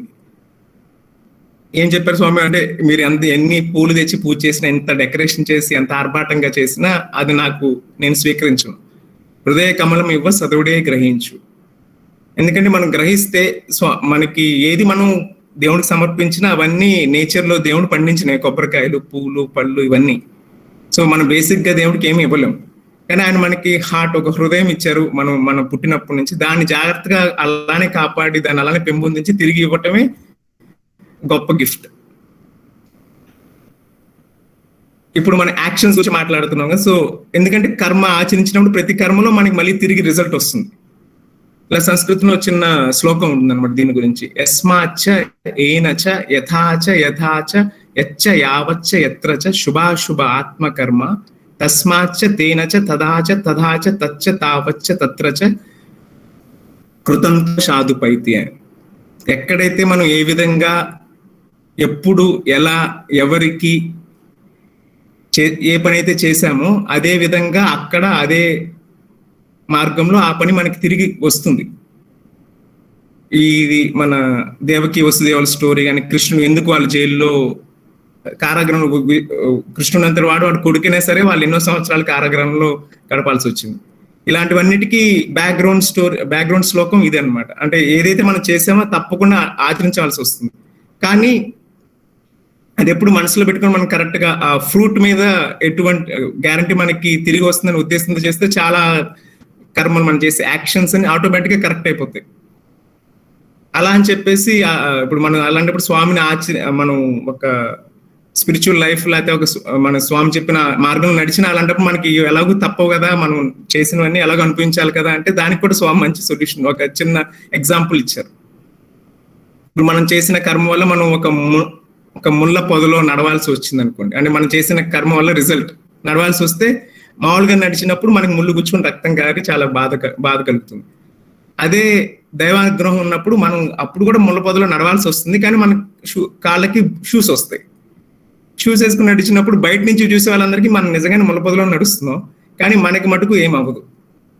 సో ఆ 2 పనులు అయిపోతాయి, మనం ముళ్ళలో నడుస్తున్నది అయిపోతుంది, కర్మ కూడా తీరిపోతుంది. సో స్వామి అది చెప్పారు అనమాట. ఇప్పుడు గాడ్స్ గ్రేస్ ఎలా ఉంటుందంటే it will protect you still, అంటే మనం అప్పటికీ కర్మ ఆచరించాలి కానీ దానికి సంబంధించిన protection already provided by God. ఇంకోటి మనకి స్వామి చెప్పింది నిష్కామ కర్మ. నిష్కామ కర్మ అంటే మనం ఏ పని చేసినా దాని రిజల్ట్ అంటే రిజల్ట్ లేకపోతే ఫలితం ఆశించి చేయకూడదని. ఇది భగవద్గీతలో మెయిన్ కాన్సెప్ట్. హిందూయిజం మన స్పిరిచువల్ లైఫ్ లో కూడా బేసిక్ ఫిలాసఫీ. కానీ దాన్ని ఆచరించడం, విడిగా గుర్తించేయడం చాలా కష్టం. నిష్కామ చాలా సింపుల్ వర్డ్, బట్ చాలా కష్టం. కానీ మనం స్వామి మన ఆర్గనైజేషన్ లో కానీ మనం సేవా యాక్టివిటీస్ చేస్తే మీరు గమనించి ఉంటారు, మన ఎవరు నా పేరు పైకి రావాలి, 10 మంది నన్ను మెచ్చుకోవాలి అనే ఆ ఉద్దేశంతో మనం ఎప్పుడు ఏ పని, మన సత్య ఆర్గనైజేషన్ ఎస్పెషల్లీ ఏ పని జరగదు. ఇప్పుడు కరోనా టైంలో కానీ లేకపోతే విడిగా ఎక్కడ హాస్పిటల్స్ లో ఎక్కడ సర్వీస్ యాక్టివిటీ చేసినా స్వామి కోసం చేస్తున్నాం, 10 మందిని గుర్తించకపోయినా పర్లేదు, స్వామి అంటే ఆయనకు తెలుసు కదా, ఆ ఉద్దేశంతో చేస్తాం కాబట్టి మనం ఈ చేసే పనులన్నీ నిష్కామ కర్మ కింద ఆటోమేటిక్ గా వెళ్ళిపోతాయి. అంటే స్వామి అలాంటి డిసిప్లిన్, అలాంటి ఆలోచన అలాంటి ఆచరణ పద్ధతి మన సిస్టమ్ లో ప్రవేశపెట్టారు. సో మనము స్వామి ఏం చెప్పినా మనం చేసుకుంటూ వెళ్ళిపోతే ఇంక మనకి ఆటోమేటిక్ గా అది నిష్కామ కర్మ కింద ఫాలో అయిపోయి దాని రిజల్ట్స్ అని కృష్ణుడు గీతలో బోధించినట్టుగా వాటి కర్మఫలం నుంచి మనకి లింక్ డిటాచ్మెంట్ వచ్చేస్తుంది. ప్లస్ కొన్ని చూస్తాం, మనం చూసేవి కొన్ని, అది వాటి బ్యాక్గ్రౌండ్ జరిగేవి కొన్ని. ఈ సందర్భంలో ఒకసారి స్వామి కారుణ్యానంద, చాలా మంది అంటే మన స్వామి ఆయన 1970s ఆ టైంలో స్వామి దగ్గర వచ్చారు. ఆయన పెద్ద సేవా సంస్థలన్నీ స్థాపించి, అది స్వామి గురించి తెలిసి అవన్నీ అంత పెద్ద పెద్ద సేవా సంస్థలు స్థాపించి అవన్నీ విడిచిపెట్టి స్వామి దగ్గరికి వచ్చేసారు. 1970s 60s ఆ టైంలో ఒక ఆల్మోస్ట్ 80s దాకా 90s దాకా స్వామి దగ్గర ఉన్నారు ఆయన. చాలా మంది మీరు ఫొటోస్ చూస్తుంటే స్వామి బయటకు వస్తున్నప్పుడు ఉత్సవాల్లో కొన్ని ఫొటోస్లు ఉంటుంది, ఆయన గొడుగు పట్టుకుని ఉంటారు స్వామి వెనుక, ఆరెంజ్ డ్రెస్ వేసుకుని ఆయన కూడా. ఇంకొక ఇంపార్టెంట్ వీడియో, స్వామి షిరిడి బాబాకి విభూది అభిషేకం చేస్తున్నప్పుడు ఆ బిందె బోర్లు చేయి తిప్పుతున్నప్పుడు కస్తూరి గారితో పాటు ఈయన కూడా ఒక వీడియోలో మనకు కనపడతా, ఒక కాషాయం డ్రెస్ ధరించి బిందె పట్టుకున్న వాళ్ళలో ఆయన స్వామి కారుణ్యానంద. ఒకసారి ఆయన స్వామితో పాటు మన బాంబేలో ఉన్న ధర్మక్షేత్ర స్వామి హౌస్ ధర్మక్షేత్రాకి వెళ్ళారు. ధర్మక్షేత్రాకి వెళ్ళినప్పుడు ఆ రోజు మార్నింగ్ ప్రోగ్రామ్ అంతా అయిపోయింది. ఆ తర్వాత భోజనానికి లంచ్ ముందు ఎవరి గదిలోకి వాళ్ళు వెళ్ళిపోయారు. అలా నేను కూడా ఆయన గదిలోకి వెళ్ళిపోయి కూర్చున్నారు. భోజనానికి ఇంకా కొంచెం టైం ఉంది. స్వామి రూమ్ లోకి వెళ్ళిపోయారు. ఇంకా ఆయన అక్కడ కూర్చొని అక్కడ ధర్మక్షేత్ర అంటే బాంబేలో ఆ ధర్మక్షేత్ర గోడకు ఆనుకునే స్లమ్ ఏరియా అంతా ఉంటుంది. ఆయన కిటికీలోంచి చూస్తుండగా గోడ బయట ఒక డస్ట్బిన్ ఉంది. డస్ట్బిన్ లో ఫుడ్ మన తిన్న ఇస్త్రాకులు పడిపోయి ఉంటే కుక్కలు కొంతమంది పిల్లలు దాంట్లో కొట్టుకుంటున్నారు దాని నుంచి తీసుకోవడానికి ఫుడ్.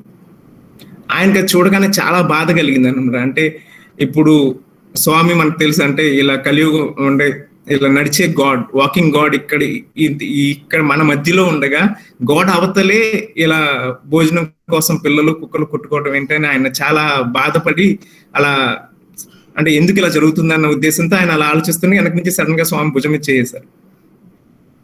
చేస్తే ఈయన ఒక సెకండ్ ఉలిక్కిపడి, స్వామి నేను గదికి గడి పెట్టాను కదా, మీరు లోపలికి ఎలా వచ్చారు అంటే, స్వామి గారు ఇప్పుడే అనుకున్నావు కదా గాడ్ అని, నేను గదిలోకి రావడం నాకెంత, నేను తలుపులోంచి రాలేనా అన్నారు. అలా ఆయన దగ్గరికి వచ్చి స్వామి ఏమన్నారంటే, ఇప్పుడు కింద నువ్వు వాళ్ళని చూసి బాధపడుతున్నావు కదా, నీకు మొత్తం తెలియదు కాబట్టి నువ్వు బాధపడుతున్నావు, అలా ఎందుకు జరిగిందో చెప్పనా అన్నారు. ఆయన చెప్పమంటే అప్పుడు స్వామి ఏమన్నారంటే, వీళ్ళు ప్రీవియస్ లైఫ్ లో క్రితం జన్మలో పెద్ద పెద్ద బ్యాంకెట్ హాల్స్ లో విలాసంగా భోంచేస్తూ ఆహారాన్ని వాళ్ళకి నచ్చిన విధంగా తిని మిగతాదంతా చాలా వ్యర్థం చేశారు, అంత డస్ట్బిన్ లోకి అలా వెళ్ళేలా చేశారు. వాళ్ళు ఆ రోజు పారేసింది ఈ రోజు ఏరుకుంటున్నారు, అది నీకు తెలియదు కాబట్టి నువ్వు బాధపడుతున్నావు, నాకే తెలుసు కాబట్టి నేను బాధపడిన దాని గురించి. వాళ్ళు చేసిన కర్మ వాళ్ళకి తిరిగి వస్తుంది, వాళ్ళు అనుభవిస్తున్నారు.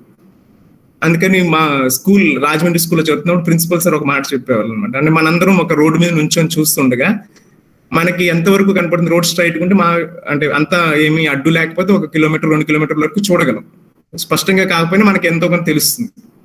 అదే మనం ఎత్తైన బిల్డింగ్ ఎక్కి చూస్తే మనకి ఎక్కడి నుంచో ఎన్నో కిలోమీటర్ల నుంచి వచ్చాయని కనపడతాయి. ఫర్ ఎగ్జాంపుల్ తిరుపతి వెళ్ళినప్పుడు, శ్రీశైలం వెళ్ళినప్పుడు, మనం ఘాట్ రోడ్లో పైకి వెళ్తున్నప్పుడు ఎన్నో కిలోమీటర్ల కింద వరకు అన్ని కనపడతాయి ఏమొస్తున్నాయో. సో ఆయన చెప్పేవాళ్ళు అనమాట, మనందరం రోడ్ మీద కూర్చొని చూసి మనకి వెనక ముందు కనపడే ఏది కొన్ని సంవత్సరాల క్రితం ఏం జరిగింది, కొన్ని సంవత్సరాల తర్వాత ఏం జరిగింది అంతవరకే కనపడుతుంది. కానీ స్వామి ఒక హ్యూజ్ బిల్డింగ్ లేకపోతే ఒక కొండపై నుంచొని చూస్తుంటారు. ఆయనకి ఎలా అంటే ముందు లైఫ్స్, రాబోయే లైఫ్స్, గడిచిన లైఫ్స్ అన్ని కనపడుతుంటాయి. సో అది డిఫరెన్స్ మన విజన్ కిను మహాత్ముల విజన్ కి.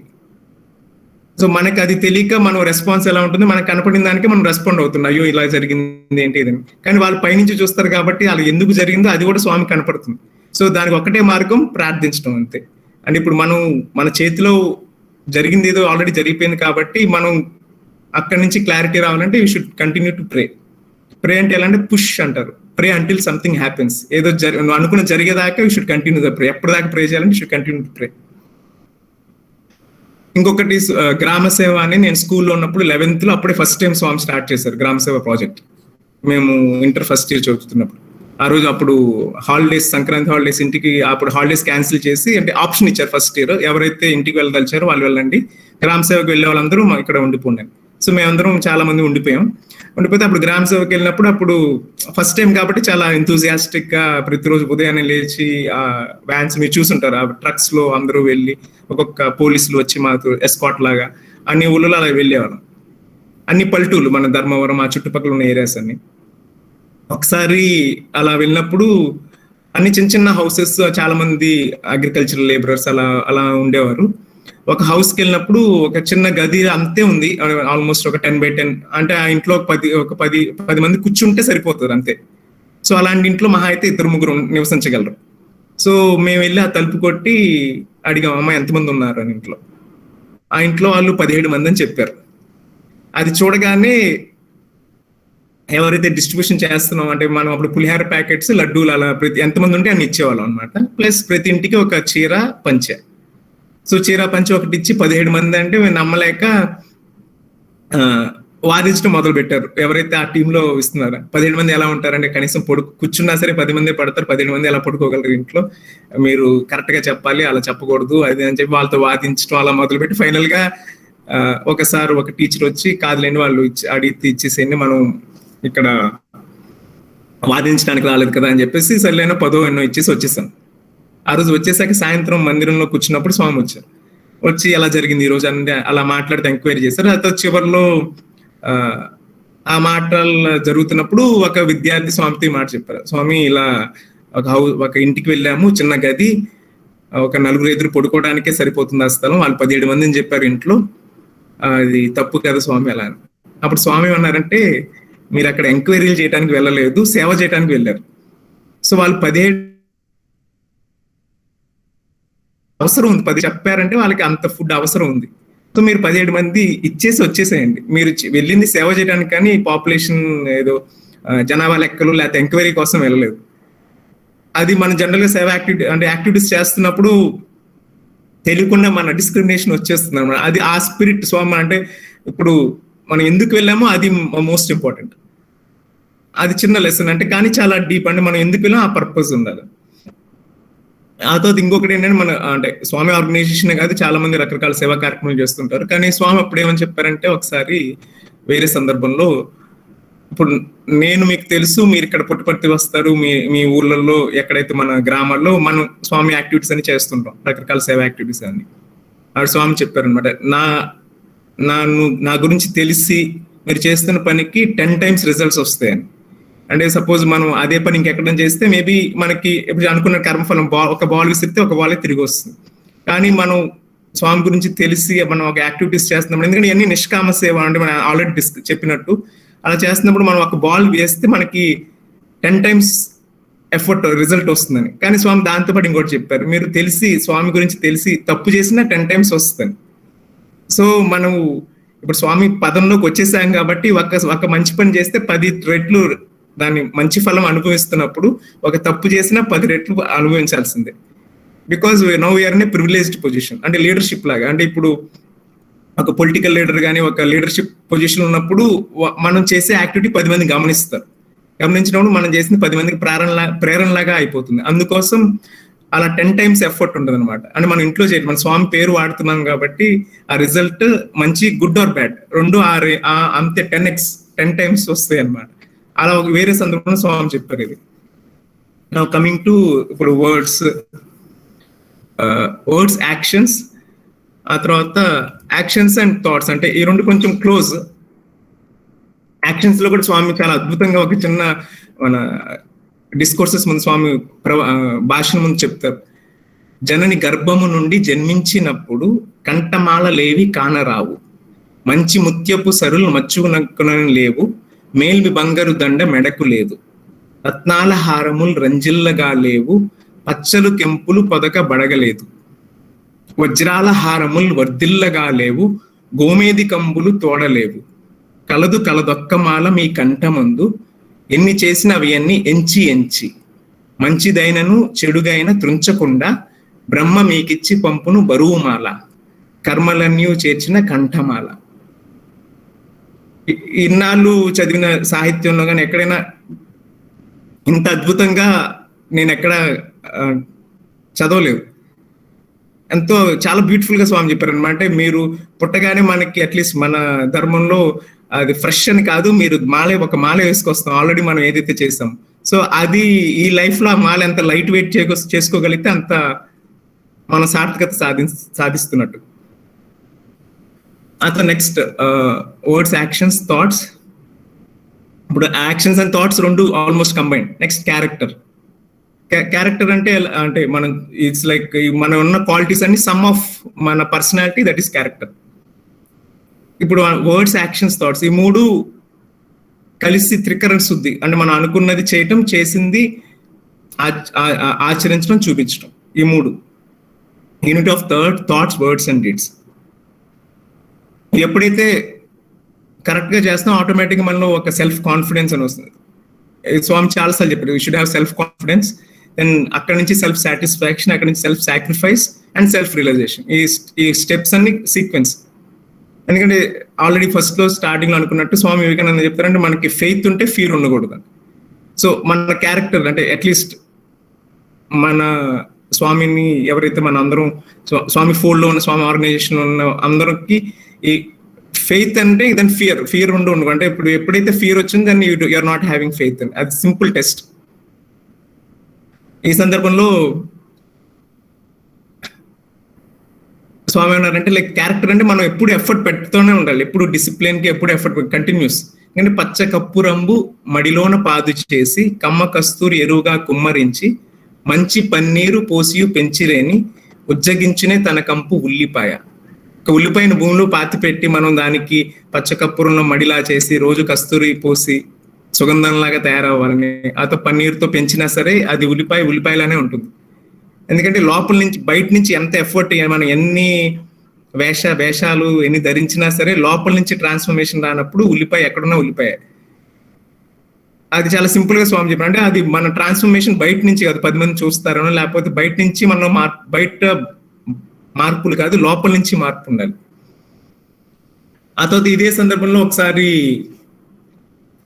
అదే టైంలో మేము 11th 12th చదువుతున్న టైంలో స్వామి రోజు బయట నుంచి ఆల్మోస్ట్ ఒక 1 hour 45 minutes ఒక 1 hour బయట నుంచి స్టూడెంట్స్ తో, అనిల్ కుమార్ సార్ తో అలా మాట్లాడుతుండేవారు. ఆ తర్వాత అలా రోజు నుంచి మాట్లాడుతున్నా అని చెప్పేసి ఒకసారి కుర్చీ వేయడం జరిగింది. అప్పటి నుంచి మన ఇప్పుడు అక్కడ ఎక్కడైతే స్వామి ఆ సింహాల దగ్గర కులంత్ హాల్ వేదికపై అప్పటి నుంచి సింహాసనం వేయడం జరిగింది స్వామి కుర్చీ. నా 11th అప్పటి నుంచి స్టార్ట్ అయ్యి, దాని ముందు ఓన్లీ ఫెస్టివల్స్ అప్పుడు స్వామి ఎవరైనా పెద్దవాళ్ళు వచ్చినప్పుడు ఏమైనా ఉపన్యాసాలు ఉంటే అప్పుడు తప్ప విడిగా అక్కడ కుర్చీ వేసేవారు కాదు. అప్పటి నుంచి వేయడం జరిగింది. స్వామి చాలాసేపు నుంచొని మాట్లాడుతున్నారు కదా అని. అలా ఒకసారి మాటల్లో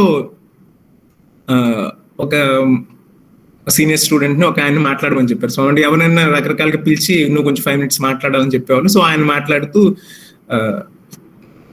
మనము ఏమి ఎఫర్ట్ ఏమేమి చేయక్కర్లేదు, మనం అన్ని స్వామి మీద ఫెయిత్ తో, గాడ్ మీద ఫెయిత్ తో వర్క్ చేస్తే ఆటోమేటిక్ గా అన్ని తీరిపోతాయి. మన సెల్ఫ్ రియలైజేషన్, మన క్లెన్స్ అంటే ఇంటర్నల్ గా మనం మార్పు ఏదైతే అనుకుంటున్నా అన్ని ఆటోమేటిక్ గా జరుగుతాయని స్వామి వెంటనే ఆయన ఆపి, అలా మార్పు వచ్చే దారి నేను చూపిస్తాను కానీ ఆ దారిలో ప్రయత్నించాల్సింది మీరే.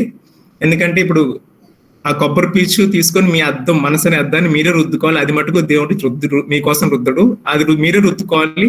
అది రుద్దుకొని అద్దం మెరుస్తున్నప్పుడు అందుట్లో భగవంతుడు వచ్చి ప్రత్యక్షం అవుతాడు, రిఫ్లెక్షన్ వస్తుంది. కానీ ఆ రుద్దుకునే పాత్ర అయితే మీదే అని స్వామి చాలా క్లియర్ గా చెప్పారు. ఎఫర్ట్ అనేది కంపల్సరీ ఉండాలని మన సైడ్ నుంచి. So this is for heart. ఆ తర్వాత నాకు ఇంకొకటి ఇష్టమైన పోయం, అంటే అదే టైం స్కూల్లో చదువుతుండగా అక్కడ వినాయకుడు విగ్రహం ఒకటి ఉంటుంది, దక్షిణామూర్తి బిల్డింగ్ కింద వినాయకుడు విగ్రహం ఉంటుంది. మనం లోపలికి వెళ్ళగానే లెఫ్ట్ సైడ్ ఒక చిన్న తెలుగు పోయం ఒకటి ఉండేది.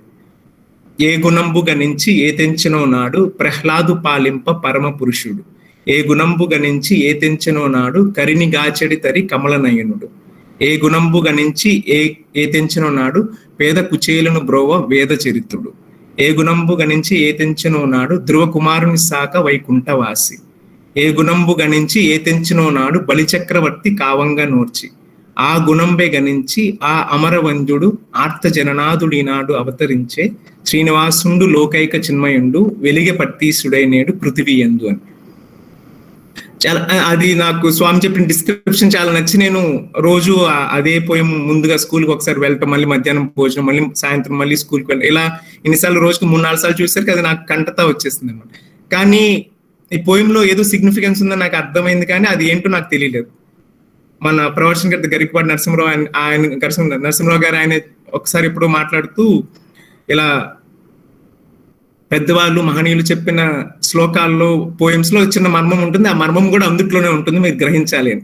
సో నేను ఆ పోయం ఒక 2-3 సార్లు చదివి అప్పుడు నాకు అర్థమైంది ఏంటంటే లాస్ట్ లో ఆర్త జననాథుడు ఈనాడు అవతరించాను. ఇప్పుడు మనం క్యారెక్టర్స్ అందుట్లో ఉన్న భాగవతం లేకపోతే ఈ పౌరాణిక ఇతిహాస క్యారెక్టర్స్ ఉన్నాయి ఇందులో. ప్రహ్లాదుడు, మన గజేంద్ర మోక్షం, కుచేలుడు, ధ్రువుడు, బలి చక్రవర్తి, వీళ్ళందరూ ఒకళ్ళు రాజు, ఒకళ్ళు రాకుమారుడు, ఒకళ్ళు జంతువు, ఇలా దేనికి కాంబినేషన్ కనెక్షన్ లేదు.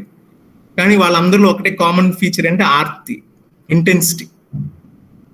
సో మనం కూడా ఇప్పుడు బాగా కష్టంలో ఉన్నప్పుడు లేకపోతే బాగా ఇబ్బందులు ఉన్న మన వల్ల కాదు అన్నప్పుడు ఆ టైంలో గ్యారంటీ మనలో ఇంటెన్సిటీ వస్తుంది, ఒక ఫ్యూ సెకండ్స్. ఆ ఇంటెన్సిటీ మనం ఎంత డీప్ గా ఫీల్ అవుతామో అప్పుడు కంపల్సరీ మనకి అనుకున్నవి లేకపోతే స్వామి మనకి చూపించాల్సిన దారిలో మనం తప్పకుండా నడుస్తాం. ఎందుకంటే రామకృష్ణ పరమహంస చెప్తారు అనమాట, ఆయన రోజు పొడుకునే ముందు ఈ రోజు కూడా వేస్ట్ అయిపోయింది గాడ్ చూడకుండా, దేవుని చూడకుండా అని అలా అనుకునేవారంట.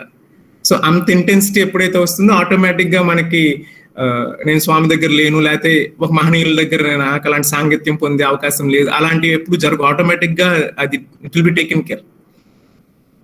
ఎందుకంటే ఇప్పుడు ఫస్ట్ లో నేను చెప్పినట్టు మనం డిస్కస్ చేసినట్టు స్వామి మన మీద భౌతికంగా లేరు, అందుకని కొంతమంది ఇప్పుడైతే కొంత బాధ ఉండొచ్చు, కానీ మన టైం కూడా లిమిటెడే. ఎందుకంటే నేను ఐఐటిలో చదువుతున్నప్పుడు ఒక ఎలక్ట్రానిక్స్ ప్రొఫెసర్ ఉండేవాళ్ళు అనమాట. ఆయన చాలా ఆ సబ్జెక్ట్ లో ఆయన చాలా టెక్నికల్, అంటే చాలా ఫేమస్ ఇండియా ఇంటర్నేషనల్ వైడ్. కానీ ఆయన జనరల్ గా ఎప్పుడు బయట అంటే జనరల్ మనం కాలేజీలో ఉన్నప్పుడు కానీ టీచర్స్ అలా కనపడుతున్నాం, మనం బయట గుంపులుగా చాలా మంది స్టూడెంట్స్ ఆయనతో మాట్లాడుతూ ఇంటరాక్ట్ చేయడం అలా జరుగుతుంటుంది. కానీ ఈయన ఎవరితో మాట్లాడేవాళ్ళు కాదు. ఆయన ఆఫీస్కి వెళ్తే పని ఉన్నా సరే అపాయింట్మెంట్ తీసుకుని వెళ్ళాలి, అది కూడా ఒక 5 నిమిషాలు 10 నిమిషాలే. తర్వాత ఆయనకి నచ్చితే ఒక 10 నిమిషాలు మాట్లాడతారు, లేకపోతే ఇంకా 2 నిమిషాలు ముందే పంపించేస్తారు. అసలు ఎవరితో మాట్లాడేవాళ్ళు కాదు. కానీ ఒకసారి ఎప్పుడో అందరం ప్రాజెక్ట్స్ ఎవాల్యుయేషన్ అవుతున్నప్పుడు సబ్జెక్ట్ అయిపోయి ఒకళ్ళు అడిగారు అనమాట, సార్ మీరు ఇంత ఫేమస్ కదా, ఇంతమంది స్టూడెంట్స్ ప్రాజెక్ట్స్ గైడ్ చేస్తున్నారు, కానీ ఒక్కసారి కూడా 2 మినిట్స్ నుంచి ఎందుకు మాట్లాడరు అని. అప్పుడు ఆయన ఏమన్నారంటే, నాకు మైండ్ లో బ్యాక్ సైడ్ ఒక క్లాక్ ఉంటుంది, అది ఎప్పుడు టిక్ టిక్ టిక్ టిక్ అని సౌండ్ అవుతూ ఉంటుంది, అది నా టైమర్ క్లాక్. నాకు ఇంకా ఎంత టైం మిగిలిందని అది ఎప్పుడు నాకు గుర్తు చేస్తుంటుంది. సో నేను వాళ్ళతో అనవసరం టైం ఏం స్పెండ్ చేయను, నాకు ఎప్పుడు టిక్ టిక్ టిక్ అని సౌండ్ వస్తానంటుంది బ్యాక్ సైడ్. సో అందుకే నేను ఎప్పుడు నా టైం ప్రాపర్ గా యూజ్ అయిందో లేదో అదే చూసుకుంటాను. సో అక్కర్లేని వాటిలో నేను ఎప్పుడు తలదూర్చున్నాను. సో మన పరిస్థితి కూడా అంటే నాకు అది ఎంతగానో నచ్చింది. అంటే ప్రతి ఒక్కరి మంది కూడా అంతే. ఇప్పుడు ముకుందమాల అని సంస్కృతంలో ఒకటి ఉందన్నమాట, కులశేఖర ఆల్వార్ ఆయన రచించిన దాంట్లో ఆయన లాస్ట్ లో ఒక మాట చెప్తారు, ప్రాణ ప్రయాణ సమయే కపవాత పిత్తై కంఠావరోధన విధో స్మరణం కుతస్తే అని. ఓకే, చాలా మంది అంటారు ఇప్పుడు చిన్నతనంలో లేకపోతే మిడిల్ ఏజ్ లో ఇప్పుడు ఎందుకు, చక్కగా ఈ టైంలో అనుభవించండి, తర్వాత 50-60 ఆ టైంలో అప్పుడు స్లోగా భక్తి అన్ని చేయొచ్చాను. ఇప్పుడు కరోనా టైంలో అందరికి తెలిసింది ఎవరి టైం ఎప్పుడు వస్తుంది ఎవరికి తెలియదు. సో ఫస్ట్ నుంచి ఇప్పుడు గేమ్ మనం ఇప్పుడు క్రికెట్ ఆడాలంటే ఆ రూల్స్ కానీ అవన్నీ ముందే తెలుసుకుని అప్పుడు గ్రౌండ్ లోకి దిగాలి, అప్పుడు ఆడాలి, అప్పుడు మనం చక్కగా ఆడగలం. రిటైర్మెంట్ ప్రకటించాక ఇంట్లో కూర్చున్నప్పుడు మనం రూల్స్ అన్ని చదివితే దానివల్ల వచ్చేది అంటే లాభం ఉండదు. ఇప్పుడు భగవద్గీత కానీ స్వామి చెప్పిన ఫిలాసఫీ టీచింగ్స్ ఇవన్నీ మనం డే టు డే లైఫ్ లో ఇంప్లిమెంట్ చేయగలిగితే ఆ journey will become happy and peaceful. అంత అయిపోయి ఇంట్లో కూర్చున్నప్పుడు మనం ఎక్కడ ఇంప్లిమెంట్ చేయగలం, దాన్ని నేర్చుకోవడం తప్ప దాన్ని ఆచరించే అవకాశం ఉండదు. ఒకవేళ ఆచరిద్దాం అనుకున్నా శరీరం సహకరించదు. అలా అదే కులశేఖర గారు ఆయన చెప్పింది ఏంటంటే, లాస్ట్ లో ఎప్పుడైతే టైం చివరికి వస్తుందో నాకు ఈ ఆరోగ్య రీత్యా నా మనసు సహకరించకపోవచ్చు, నా నోరు సహకరించకపోవచ్చు, కానీ అప్పుడు నేనేం చేయగలను. సో దానికంటే ముందే మనం మేల్కొని ఉన్న టైంని సద్వినియోగం చేసుకోవాలి. అలానే ఇప్పుడు స్పెషల్లీ మన పరిస్థితి వివేక చూడమణిలో ఇది చాలాసార్లు వినుంటారు. ఆది శంకరాచార్యులు ఒక పోయం రాశారు వివేక చూడమణిలో, దుర్లభం త్రయం ఏతత్తేవ దైవానుగ్రహ హేతుకం మనుష్యత్వం ముముక్షత్వం మహాపురుష సంశ్రయ అని. 3 అంటే ఈ ప్రపంచంలో 3 చాలా కష్టమైనవంట. ఏంటవి? మనుష్యత్వం, మనిషిలా పుట్టడం, ముముక్షత్వం. పుట్టాక ముముక్ష అంటే లిబరేషన్, అంటే మనం ఉన్నత స్థాయికి వెళ్ళాలని, స్పిరిచువల్ గా ఉన్నత స్థాయిలో వెళ్ళాలని కోరిక కలగటం ముముక్షత్వం. ఆ తర్వాత మూడోది మహాపురుష సంశ్రయ. ఇలా కోరికని పెంపొందించి మనం చివరి దాకా వెళ్ళటానికి ఒక మహాత్ముడు, ఒక గొప్ప వ్యక్తి మనకు సహకారం, గురువు గాని ఆయన సహకారం, సాంగత్యం ఉండాలి. మూడు ఎప్పుడు వస్తే దైవానుగ్రహ హేతుకం, only by God's grace. So lucky ఇప్పుడు మనం చూస్తే మన సిచ్యువేషన్ లో మనకు ఆ మూడు వర్తిస్తాయి. మనుషుల్లా పుట్టాము, స్వామి మనకి అదృష్టం బాగుండి మేబీ ముముక్షత్వం అనే కోరిక కలిగింది, దాన్ని మనకి దగ్గర నడిపించడానికి స్వామి ఉన్నారు. సో ఇలాంటి అవకాశం వచ్చినప్పుడు అసలు టైం కంప్లీట్ అసలు వేస్టే చేయకూడదు. ఎందుకంటే లక్కీగా మనకి గురువు ఒకళ్ళు, భగవంతుడు అలా రకరకాల పర్సనాలిటీస్ లేరు, ఎవ్రీథింగ్ వన్. సో ఇంకా ఈజీ. సో స్వామి అన్నమాట ఇప్పుడు ఇంత సులువుగా ఇంత ఈజీగా మార్గం ఉన్నప్పుడు ఇప్పుడు కాకపోతే ఇంకెప్పుడు పరిగెత్తాలి. ఎందుకంటే మనం అనుకున్న ఎప్పుడు స్వామి కంపల్సరీ ఇస్తారు. అంటే అవన్నీ చెప్తారు కదా, God's delays are not his denials అని. ఆయన లేట్ చేయొచ్చు కానీ మనకు రావాల్సినవన్నీ ఎప్పుడు కంపల్సరీగా వస్తాయి. ఆయన మన మనసు చూస్తారు కాబట్టి ఆటోమేటిక్ గా, అంటే ఆర్భాటాలు ఏం చూడరు కాబట్టి ఆటోమేటిక్ గా అది రావాల్సిన టైంలో అది వస్తుంది తప్పకుండా. ఈ విషయంలో నేను మళ్ళీ స్కూల్లో చదువుతున్నప్పుడు చిన్న ఎక్స్పీరియన్స్. అంటే school 11th 12th and inter second year అయిపోయాక మళ్ళీ డిగ్రీలో జాయిన్ అవ్వండి బృందావన్ క్యాంపస్ కానీ పుట్టపర్తిలో మళ్ళీ జాయిన్ అవ్వాలంటే మళ్ళీ ఇంటర్వ్యూ, మళ్ళీ ఎంట్రన్స్ ఎగ్జామ్, మళ్ళీ అప్లికేషన్, ఈ ప్రాసెస్ అంతా ఉంటుంది. అప్పుడు మళ్ళీ మనకి సీట్ వస్తుందో రాదో తెలియదు. సో 12th అప్పుడు మళ్ళీ ఆ చివరిలో 12th ఇంటర్ సెకండ్ ఇయర్ అయిపోయి మళ్ళీ చిన్న టెన్షన్ ఉంటుంది అనమాట. అంటే మళ్ళీ ఓపెన్ కాంపిటీషన్ లో ఫైట్ చేసి మళ్ళీ సీట్ తెచ్చుకోవాలని. ఆ టైంలో లాస్ట్ అంటే ఎప్పుడైతే మన అకాడమిక్ ఇయర్ కంప్లీట్ అవుతుందో జనరల్ గా ప్రాక్టీస్ ఏంటంటే స్వామిని హాస్టల్కి రమ్మని స్టూడెంట్స్ అందరు ఇన్వైట్ చేస్తారు. ఒక్కొక్కసారి స్వామి వస్తారు. అలా మేము 12th చదువుతున్నప్పుడు స్వామిని ఇన్వైట్ చేసి స్వామి వచ్చారు హాస్టల్కి వచ్చినప్పుడు మధ్యాహ్నం అలా వచ్చినప్పుడు మేము ఆ రోజు అంతా కల్చరల్ ప్రోగ్రామ్స్ అలాంటివన్నీ ప్లాన్ చేసి ఒక దాని తర్వాత ఈవెంట్ చేసి మళ్ళీ ఈవినింగ్ డిన్నర్ తో క్లోజ్ అయిపోయి స్వామి మళ్ళీ తిరిగి మందిరానికి వెళ్ళిపోయేవారు. సో అలా ఒకసారి వచ్చినప్పుడు స్వామికి అక్కడ చిన్న ఉయ్యాలాగా అరేంజ్మెంట్ చేశారు. అది అందరూ చూస్తుంటారు, జూలా లాగా అలా ఉంటుంది. స్వామి కూర్చొని ప్రోగ్రామ్ చూస్తున్నప్పుడు ఇప్పుడు ఎవరైతే 12th క్లాస్ వాళ్ళు ఉన్నారో అందులో మళ్ళీ అందరూ తిరిగి రాకపోవచ్చు కదా, మళ్ళీ అంటే సీట్ రాకపోవచ్చు అనే ఉద్దేశంతో వాళ్ళందరికీ అవకాశం ఇచ్చారు. సో మేమందరం ముగ్గురు చెప్పిన స్వామి ఉయ్యాల్లో కూర్చుంటే ఉయ్యాల వెనక కూర్చొని ఉయ్యాలను ఒక 3-4 minutes ఊపే అవకాశం అనమాట. అంటే స్వామి ఉయ్యాల్లో కూర్చుంటారు, వెనక నుంచి ఊపటం. ఒక 2-3 అలా సెట్స్ లా పంపించేవాళ్ళు. సో అందరూ 12th స్టాండర్డ్ ఎవరైతే అందరూ ఫైనల్ ఇయర్ లో ఉన్నారో 12th లో అందరిని లైన్ లో కూర్చోబెట్టారు. కరెక్ట్ గా నా టర్న్ వచ్చేసరికి స్వామి నుంచి నేను ఇంకా నెక్స్ట్ నాదే, నేను ఉయ్యాల దగ్గరికి వెళ్ళబోతున్నాను. స్వామి ఉయ్యాల నుంచి లేచి ఇంకా నెక్స్ట్ ఆరతియో లేకపోతే ఇంకేదో ప్రోగ్రామ్ అటు వెళ్ళిపోయారు అనమాట. అప్పుడే అంటే ఆల్రెడీ 12th లో ఉన్నప్పుడు ఎమోషనల్ గా కొంచెం బాధ ఉంటుంది, మళ్ళీ ఇక్కడికి వస్తుంది సీట్ వస్తుంది, మళ్ళీ స్వామి దగ్గర ఉండగలమో లేదని. ఆ బాధతో అసలు కరెక్ట్ గా నా దగ్గరికి వచ్చినప్పటికీ అవకాశం జారిపోయిందనే ఉద్దేశంతో నేను చాలా బాధపడ్డా ఆ రోజు. అంటే మేబీ నేను తప్పు చేశానా, లేకపోతే ఎందుకు మళ్ళీ ఇంకెప్పుడు వస్తుంది అవకాశం, అలా చాలా ఎమోషనల్ ఫీల్ అయినప్పుడు. ఆ తర్వాత మళ్ళీ సీట్ రావడం జరిగింది, మళ్ళీ బృందావన్ క్యాంపస్ జాయిన్ అవడం జరిగింది. అలా కొన్నాళ్ళకి బృందావన్ క్యాంపస్ జాయిన్ అయ్యాక ఫస్ట్ చాలా సంవత్సరాల తర్వాత ఆ సంవత్సరం స్వామి సమ్మర్ కోర్స్ పెట్టారు. సమ్మర్ కోర్స్ మీ అందరికి తెలుసు, ఒకప్పుడు ఆల్ ఇండియా లెవెల్లో స్టూడెంట్స్ ని సెలెక్ట్ చేసి, అంటే సత్య ఆర్గనైజేషన్ కాదు ఎవరైనా అప్లై చేయొచ్చు, వాళ్ళకి ఒక 1 నెల రోజుల పాటు ఇండియన్ కల్చర్ అండ్ ఫిలాసఫీలో సమ్మర్ కోర్స్ లా అని పెట్టేవాళ్ళు. చాలా పెద్ద వారు, బయట నిష్ణాతులు వాళ్ళందరూ వచ్చి, పండితులు వారు వచ్చి రోజంతా ప్రసంగాలు చేయటం, ప్రాక్టికల్ గా వాళ్ళకి అర్థమయ్యేలా చెప్పడం అన్ని జరిగేవి. అదో స్లోగా అది ఆ ప్రాక్టీస్ ఆగిపోయింది. కరెక్ట్ గా మళ్ళీ మేము డిగ్రీ ఫస్ట్ ఇయర్ ఉన్నప్పుడు ఆ హాలిడేస్ లో ఫస్ట్ టైం చాలా సంవత్సరాల తర్వాత సమ్మర్ కోర్స్ మొదలు పెట్టినప్పుడు ఆడిటోరియం, ఇన్స్టిట్యూట్ లో ఆడిటోరియం ఉంటుంది. ఆడిటోరియంలో అందరూ కూర్చొని, అంటే మార్నింగ్ దర్శన్ భజన్స్ అని అయిపోయాక ఇన్స్టిట్యూట్ కి వెళ్తాం, కాలేజ్ లో ఆడిటోరియంలో అందరూ కూర్చునే వాళ్ళం. ఆ రోజు ప్రోగ్రామ్ బట్టి ఏ స్పీకర్ ఎవరైతే మాట్లాడతారో వాళ్ళు వచ్చి మాట్లాడడం, మేము నోట్స్ చేసుకుని అలా జరిగేది. స్వామి ఎప్పుడైనా రావచ్చు కాబట్టి కొన్ని ఓపెనింగ్ ప్రోగ్రామ్స్, క్లోజింగ్ సెరమనీ స్వామి ఉంటారు కాబట్టి ముందు స్వామికి చైర్ పెట్టారు. ఆ రోజు సడన్ గా అంటే మేమందరం కూర్చున్నాం, నేను ఎక్కడో మధ్యలో కూర్చున్నాను ఆడిటోరియంలో. జనరల్ గా అంటే ఆడిటోరియంలో ఫస్ట్ ఎంట్రన్స్ ఎక్కడ అందరూ ఇంపార్టెంట్, అందరూ అంటే టీచర్స్ కానీ ప్రిన్సిపల్ అందరూ అటే వెళ్ళి వాళ్ళు కూర్చుంటారు. స్వామి చైర్ కూడా అక్కడే ఉంది. సో కార్ వచ్చింది, స్వామి ఆ రోజు అనుకోకుండా వచ్చారు. ఆడిటోరియంలోకి వచ్చి కరెక్ట్ స్వామి చైర్ దగ్గరికి వెళ్లకుండా అలా ముందు ఇంకా స్టూడెంట్స్ మధ్యలోకి రావడం మొదలు పెట్టారు, వెనక నుంచి వస్తున్నప్పుడు నేను ఎక్కడో మధ్యలో కూర్చున్నాను. కరెక్ట్ గా అంటే ఇప్పుడు మన జనరల్ ఆడిటోరియం సినిమా హాల్ లాగా ఎలా ఉంటాయి, అన్ని ఒక 20 కుర్చీలు వరుసగా, మళ్ళీ వెనక 20 అలా ఉంటాయి కదా. సో నేను అక్కడ కూర్చున్నాను ఒక చోట. కరెక్ట్ గా నా ముందు కుర్చీలో కూర్చున్నారు. అంటే ఎలా అంటే ఇప్పుడు సినిమా హాల్లో నా ముందు చైర్లో స్వామి ఉన్నట్టు, అంత క్లోజ్. కూర్చొని ఆ లైన్ లో ఉందని స్వామి ఇలా లెగమన్నారు, అందరూ లేచిపోయి కింద కూర్చున్నారు. స్వామి ఒక్కలే కుర్చీలోకి వచ్చి కరెక్ట్ గా స్వామి తల వెనక నేను కూర్చున్నా కుర్చీలో.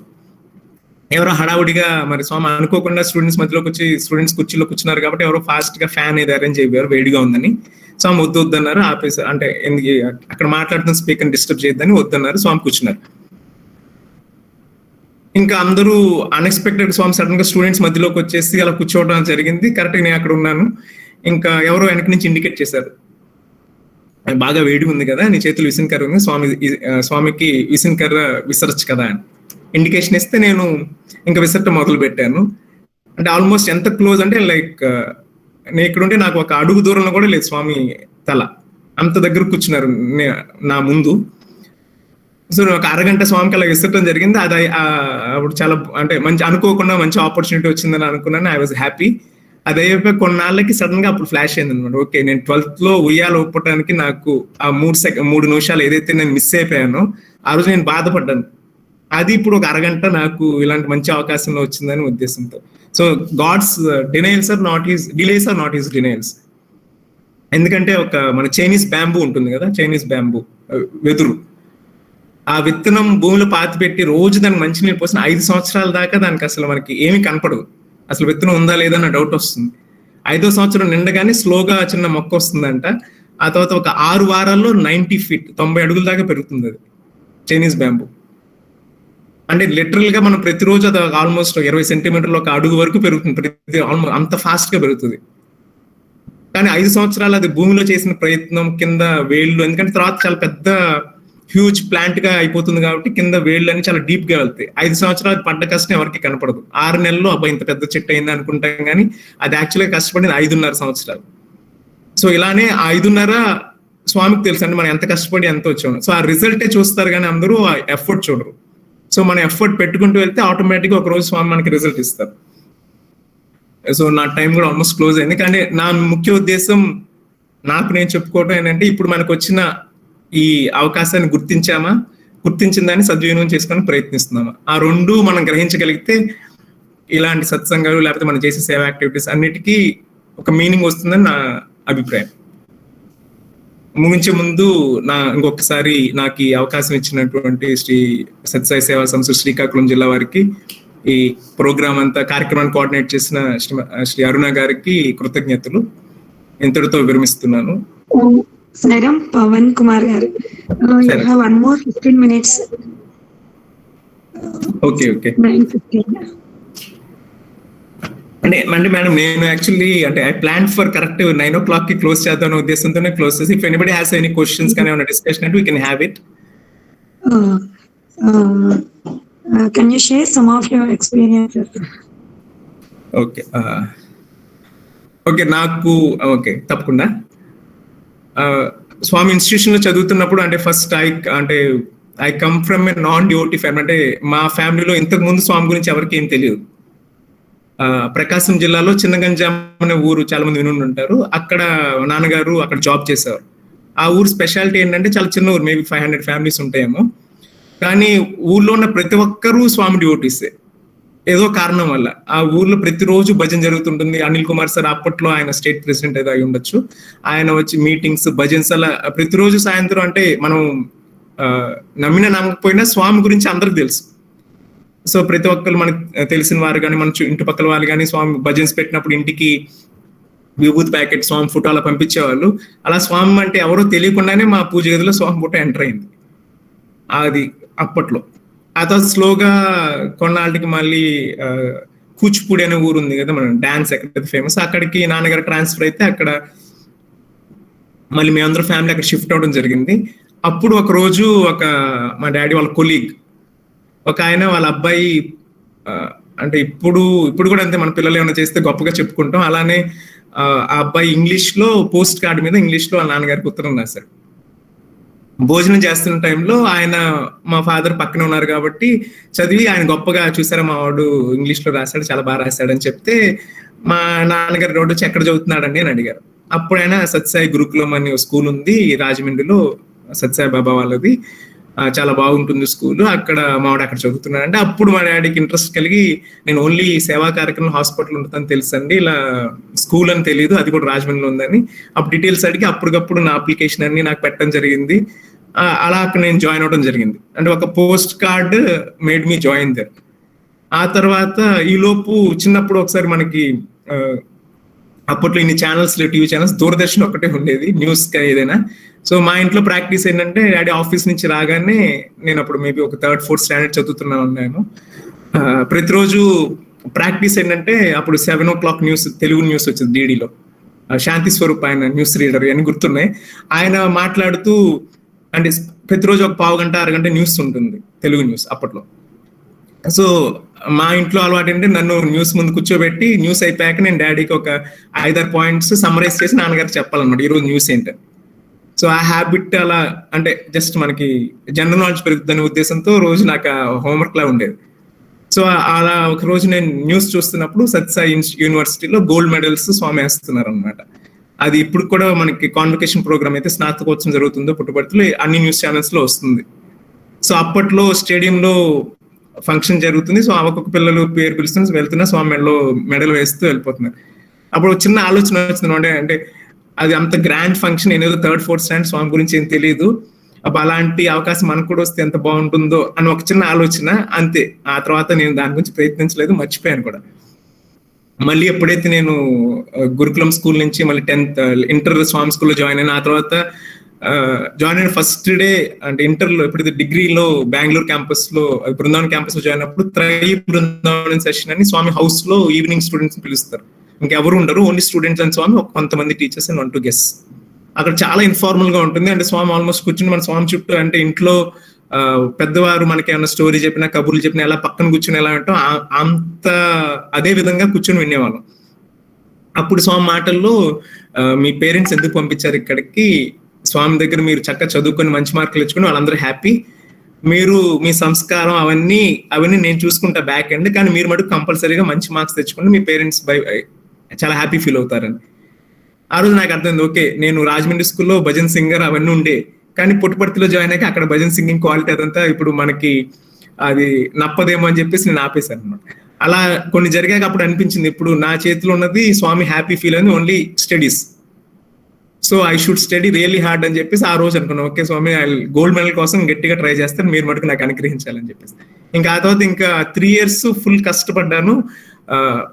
ఒకసారి ఏమైందంటే ఈ జర్నీలో అంటే 3 years అని మనకి అంటే చాలా మందికి సెమిస్టర్ సిస్టమ్ తెలుసు, మిడ్ సెమిస్టర్ అంటే ఒక 6 months లో జరిగే కోర్సెస్ అన్నిట్లో అప్పుడు సిలబస్ క్లోజ్ అయిపోతుంది, మళ్ళీ నెక్స్ట్ 6 months కొత్త సిలబస్ స్టార్ట్ అవుతుంది సెమిస్టర్ సిస్టమ్ లో. అలా అక్కడ మాకు మిడ్ సెమిస్టర్ ఎండ్ సెమిస్టర్ అలా 3 years అంటే 6 సెమిస్టర్స్, 6 మళ్ళీ 6 mid semesters. So last exams మార్క్సే కాకుండా మధ్యలో వచ్చిన మార్క్స్ కూడా అందులో కొంత పర్సంటేజ్ లాస్ట్ మార్క్స్ లో కలుపుతారు అనమాట. సో ఒకసారి నాకు అంటే లక్కీగా ఫస్ట్ నుంచి నేను స్టడీస్ లో నాకు చాలా బాగానే ఉండేది, ఫస్ట్ నుంచి I was almost topper through out my life. So అప్పుడు మ్యాథ్స్ ఒక పేపర్ ఉండేది రియల్ అనాలిసిస్ అని, అందులో మిడ్ సెమిస్టర్ ఎగ్జామ్ జరిగింది 50 marks కి.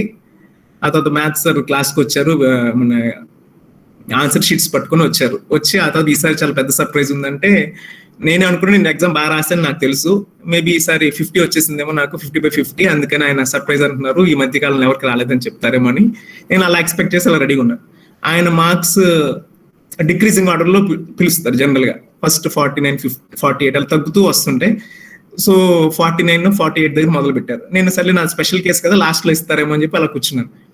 49 40 అలా అయిపోయింది, నెక్స్ట్ 30s వచ్చేసింది, ఆ తర్వాత 20 స్టార్ట్ అయింది, ఇంకా నా పేపర్ రావట్లేదు, క్లాస్ లో అందరూ అయిపోయారు ఆల్మోస్ట్, ఇంకా 1-2 ఉన్నారు. అప్పుడు దాకా 50 అని ఎక్స్పెక్ట్ చేసి నాకు టెన్షన్ స్టార్ట్ అవ్వ మొదలైంది. తీరా చూస్తే నాకు 26 ఎంత వచ్చింది. నేను 50 ఎక్స్పెక్ట్ చేస్తే అది ఆల్మోస్ట్ 26 వచ్చింది. నాకు అర్థం కాలేదు. అప్పుడు ఒక చిన్న మిస్టేక్, నేను అన్ని ఆన్సర్స్ లో అదే రిపీట్ చేయడం వల్ల అన్నిట్లో కట్ చేసి చివరికి 26 27 వచ్చినాయి మార్క్స్.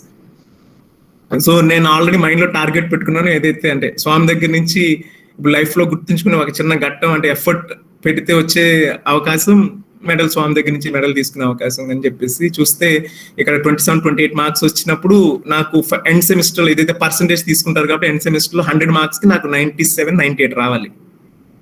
98 మార్క్స్ వస్తేనే నాకు అట్లీస్ట్ అంటే గ్రేడింగ్ సిస్టమ్ లో ఈ గ్రేడ్ ఆ గ్రేడ్ కలిపి హయ్యర్ గ్రేడ్కి వెళ్ళి కన్వర్ట్ అయ్యే అవకాశం ఉంది. లేకపోతే మళ్ళీ అది ఒక గ్రేడ్ దిగితే దెన్ ఈ రేస్ లోంచి అవుట్. అప్పుడు 97, 98 కాబట్టి ఇంకా ఆ మిగిలిన 1.5 month టైం ఉంటుంది. ఆ 1.5 month లో ఇంకా చాలా ఎఫర్ట్ పెట్టాను. ఎందుకంటే లైక్ స్వామి దగ్గర ఎప్పుడు లైఫ్ టైం ఒకసారి అవకాశం వచ్చింది. ఆ అవకాశంలో మెడల్ ఇది ఒక చిన్న మంచి ఆపర్చునిటీ.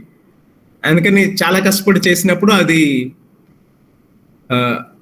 అంటే ఎండ్ సెమిస్టర్ మార్క్స్ మాకు రావు. సో నెక్స్ట్ సెమిస్టర్ ఏదైతే క్లాస్కి మళ్ళీ మ్యాథ్స్ సార్ వచ్చి ఆయన ప్రాక్టీస్ ఏంటంటే like 2 mid semester end semester 2 exams లో మంచి మార్కులు వచ్చిన రెండిట్లో మంచిగా పెర్ఫార్మ్ చేసిన వాళ్ళకి లేకపోతే బాగా ఇంప్రూవ్ చేసిన వాళ్ళకి చిన్న పెన్ కానీ ఏదైనా గిఫ్ట్ ఇచ్చేవాళ్ళు అనమాట. సో ఆయన క్లాస్కి వచ్చి లాస్ట్ సెమిస్టర్ రిజల్ట్స్ ఆయన దగ్గర ఉంటాయి కాబట్టి మార్క్స్, మా దగ్గర మార్క్స్ రావు, ఆయన దగ్గర మార్క్స్ ఉంటాయి కాబట్టి ఒక్కొక్కరిని పిలిచి ఎవరైతే కన్సిస్టెంట్ గా పెర్ఫార్మ్ చేశారో, ఎవరైతే ఇంప్రూవ్ పెర్ఫార్మ్ చేశారో ఒక్కొక్కరికి పెన్స్ గిఫ్ట్స్ అలా ఇవ్వడం మొదలు పెట్టారు. ఆ తర్వాత చివరిలో ఈసారి ఒక పెద్ద సర్ప్రైజ్ అన్నారు. సర్ప్రైజ్ అని చెప్పేసి నన్ను పిలిచి అప్పుడు చాలా తక్కువ మార్క్స్ వచ్చినాయి. అక్కడి నుంచి మళ్ళీ నెక్స్ట్ హైయెస్ట్ మార్క్స్ వచ్చినాయి, 2 కలిపి టాప్ అని చెప్పేసి నాకు ఒక చిన్న స్వామి క్లాక్ ఒకటి ఇచ్చి గిఫ్ట్ ఇచ్చారన్నమాట. సో అంటే మన ఎఫర్ట్ పెట్టినప్పుడు రిజల్ట్ కంపల్సరీ, అంటే మన ఉద్దేశం కరెక్ట్ ఉన్నప్పుడు తప్పకుండా అది జరుగుతుంది. సో అది నాకు స్టడీస్ పరంగా one of the memorable incident. ఆ తర్వాత స్వామి చేతుల నుంచి ఆ రోజు మెడల్ తీసుకోవడం అది అంటే లైఫ్ టైం మెమరీ కింద భావిస్తాను. ఆ తర్వాత ఇంకొక చిన్న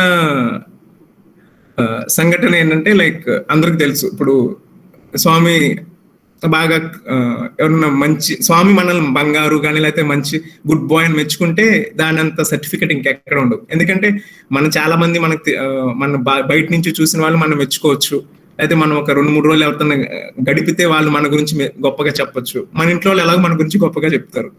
సో కానీ స్వామి నోటి నుంచి గుడ్ బాయ్ అనే పదం వినాలని చెప్పేసి అదొక వన్ గోల్. స్టడీస్ లో ఇది ఎలానో అలా విడిగా కూడా అలా ఒక గోల్ ఉండేది. అందుకని స్వామి చెప్పిన ప్రతి టీచింగ్, స్వామి చెప్పిన హాస్టల్ డిసిప్లిన్ అన్ని చాలా స్ట్రిక్ట్ గా పాటించడానికి ప్రయత్నించేవాడిని. సో అలా ఆ విధంగా అక్కడ మన పుట్టపర్తి కానీ బెంగళూరు క్యాంపస్ లో ఎలా ఉంటుందంటే ఆ హాస్టల్ అన్ని యాక్టివిటీస్ స్టూడెంట్స్ కి డిస్ట్రిబ్యూట్ చేస్తారు. అంటే students are in charge of kitchen, స్టూడెంట్సే in charge of maintenance, cleanliness, electricity, అన్ని స్టూడెంట్సే కోఆర్డినేటర్స్ ఉంటారు. పైన టీచర్ ఉంటారు కానీ బట్ జనరల్ గా డే టు డే యాక్టివిటీస్ అన్ని స్టూడెంట్స్ చూస్తారు. ఆ క్రమంలో నాకు ఆడియో విజువల్ అంటే ఇప్పుడు మైక్స్, స్పీకర్స్, తర్వాత రికార్డింగ్ ఇలాంటివన్నీ చేసే ప్రోగ్రామ్, ఆ డ్యూటీ నాకు వచ్చింది. ఆ డ్యూటీలో ఒక చిన్న ప్లస్ పాయింట్ ఏంటంటే ఇప్పుడు మనకి బృందావన స్వామి త్రయీ బృందావనం నుంచి హాల్ మీద ఎలా కృష్ణుడు ఉన్న హాల్ స్టేజ్ మీదకి ఎలా వస్తారో వచ్చేదాకా ఎవరికి కనపడరు. కానీ బ్యాక్ ఎండ్ లో వాల్ ఒకటి ఉంటుంది, డోర్స్ ఉంటాయి, అక్కడ ఓన్లీ ఒక 10 మంది 5 ఉంటాం అనమాట. సో స్వామి ఇంట్లోంచి నడుచుకుంటూ వస్తున్నప్పుడు ఈ డ్యూటీ ఎవరైతే చేస్తున్నారో వాళ్ళు అక్కడ ఉంటుంది. ఎందుకంటే అక్కడ స్పీకర్ ఉంటుంది, వాల్యూమ్ అని పెంచడానికి తగ్గించడానికి, ప్లస్ స్వామి వస్తున్నారని తెలియగానే మ్యూజిక్ స్టార్ట్ చేయడానికి. సో రొటేషన్ బేసిస్ మీద డ్యూటీ ఉంటుంది. సో ఆ వస్తున్నప్పుడు 5-6 ఉంటారు, స్వామి అంతసేపు మన మధ్యలో ఉంటారనే ఉద్దేశంతో దానికి చాలా కాంపిటీషన్ ఉండేది ఆ పర్టికులర్ డ్యూటీ కోసం. అది నాకు రావడం జరిగింది. సో రోజు స్వామి అలా లోపల నుంచి స్టేజ్ మీదకి వచ్చేప్పుడు రొటేషన్ బేసిస్ మీద ఇంచుమించు చాలా సార్లు చాలా క్లోజ్ గా నుంచడం, దగ్గర నుంచి చూడటం, అయితే స్వామి కార్ దిగుతున్నప్పుడు చేయి అందించడం, అలాంటి చిన్న ప్లస్ స్వామి స్టేజ్ మీద ఉన్నప్పుడు ఒక స్వామి డిస్కోర్స్ స్పీచ్ స్వామి సంభాషించినప్పుడు స్వామికి వెళ్ళి మైక్ పెట్టడం, అడ్జస్ట్ చేయడం, అలాంటివన్నీ అవకాశాలు. లేకపోతే స్వామి త్రయీ బృందంలో ఎందాక చెప్పినట్టు స్టూడెంట్స్ కి స్పెషల్ సెషన్ ఏమైనా చెప్తున్నప్పుడు ఫస్ట్ మనమే ఉంటాం. ఎందుకంటే స్టూడెంట్స్ బయట లైన్స్ లో వస్తారు కానీ మనం ఆల్రెడీ లోపల ఉంటాం కాబట్టి దగ్గరగా కూర్చునే అవకాశం, ఇలాంటి చాలా అవకాశాలు వస్తాయి. అలా ఎప్పటి నుంచి నాకు మైండ్ లో ఇది ఉందన్నమాట, స్వామి ఎప్పుడన్నా స్వామి చేత గుడ్ బాయ్ అనిపించుకుంటే ఇంకా రియల్లీ మనం ఏదో ఎఫర్ట్ పెట్టినందుకు స్వామి గుర్తిస్తున్నారని. అలా ఒక రోజు స్వామిలో నడుచుకుంటూ వస్తున్నారు, నేనేం స్పెషల్ గా ఏం మంచి పని చేయలేదు ఆ రోజు, బట్ స్వామిలో నడుచుకుంటూ వస్తున్నారు, స్వామి చేతిలో లెటర్స్, మనకు తెలుసు చాలా మంది స్వామికి విన్నపాలని ఇస్తారు, లెటర్స్ ఉన్నాయి స్వామి చేతిలో కట్ట. అలా నేను అక్కడ నుంచున్నాను, సడన్ గా నా దగ్గరకు వచ్చి లెటర్స్ అలా చేజాపారు, లెటర్స్ తీసుకోమన్నారు. నేను తీసుకుని నా చేతిలో పెట్టుకున్నా. స్వామి భజనకి వెళ్ళారు, భజన అయిపోయి మళ్ళీ తిరిగి వచ్చారు హారతి అయిపోయాక.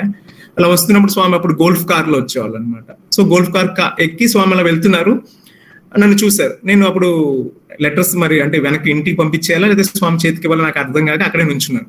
స్వామి నన్ను చూసి చేజాపి నేను పరిగెత్తుకుంటూ వెళ్ళి స్వామికి ఇచ్చేసాను లెటర్స్ అని. చేశాక స్వామి గుడ్ బాయ్ బంగారు అని చెప్పి వెళ్ళిపోయారు. అంటే అప్పుడు దాకా అంటే ఇప్పుడు బృందావన్ క్యాంపస్ లో కూడా అంతే, ఆ తర్వాత మనం పుట్టపర్తి క్యాంపస్ కి వచ్చాక ఇంకా చాలా మంది ఉంటారు కాబట్టి స్వామికి అంత క్లోజ్ గా ఉండే అవకాశం ఉండదు. కానీ ఆ ఒక్క చిన్న అంటే ఎప్పటి నుంచో నేను గోల్ గా పెట్టుకున్నాను, అంటే స్వామి చేత గుడ్ బాయ్ అనిపించుకోవాలని. ఆ రోజుతో ఆ కోరిక కూడా తీరిపోయింది. I was very happy. కానీ ఇవన్నీ ఏంటంటే ఆ రోజు మనం ఆ పర్టికులర్ ఎఫెక్ట్ ఏదో చేయగలదు, కన్సిస్టెంట్ గా ఆల్మోస్ట్ ఒక 2-3 years మౌనం పాటించి అలా స్వామి చెప్పినవన్నీ స్ట్రిక్ట్ గా పాటించడం వల్ల ఆ రోజు అన్నారేమో నా భావన. కానీ ఎండ్ ఆఫ్ ద డే మనం సిన్సియర్ గా ఏది చేసినా విల్ గెట్ ద రిజల్ట్. అదైతే 100% స్వామి దగ్గర మనం చూడొచ్చు. ఇప్పుడు కూడా అంటే ఇప్పుడు ఇంకా మనం ఎక్కడున్నా లైఫ్ ఎండ్ అయ్యేదాకా ఒక్కటే ఫెయిత్ ఏంటంటే like Swami no, Swami is there. అప్పుడు భౌతికంగా అదంతా అది సెకండ్ పాయింట్. ఇప్పుడు మనం తిరుపతి వెళ్తాం, వెంకటేశ్వర మనతో మాట్లాడాలని మనమే అనుకోం కదా. అలానే శ్రీశైలం వెళ్తాం, అక్కడ నుంచి లింగాకరం శివుడు మనం చూసి పలకరించా పవన్ ఎప్పుడు వచ్చావు అలా అలా అనాల్సిన మనం అలాంటి మనసులో పెట్టుకోం. ఎందుకంటే ఆ స్వామి చెప్పిన ఫిలాసఫీ మనం పాటిస్తున్నాంలేమో, అది ఇంపార్టెంట్. సో మేడం, ఇంకా shall we conclude 15 minutes? Yes, sir. 5 minutes, yeah. Okay. ఇంకొకటి చెప్పాలంటే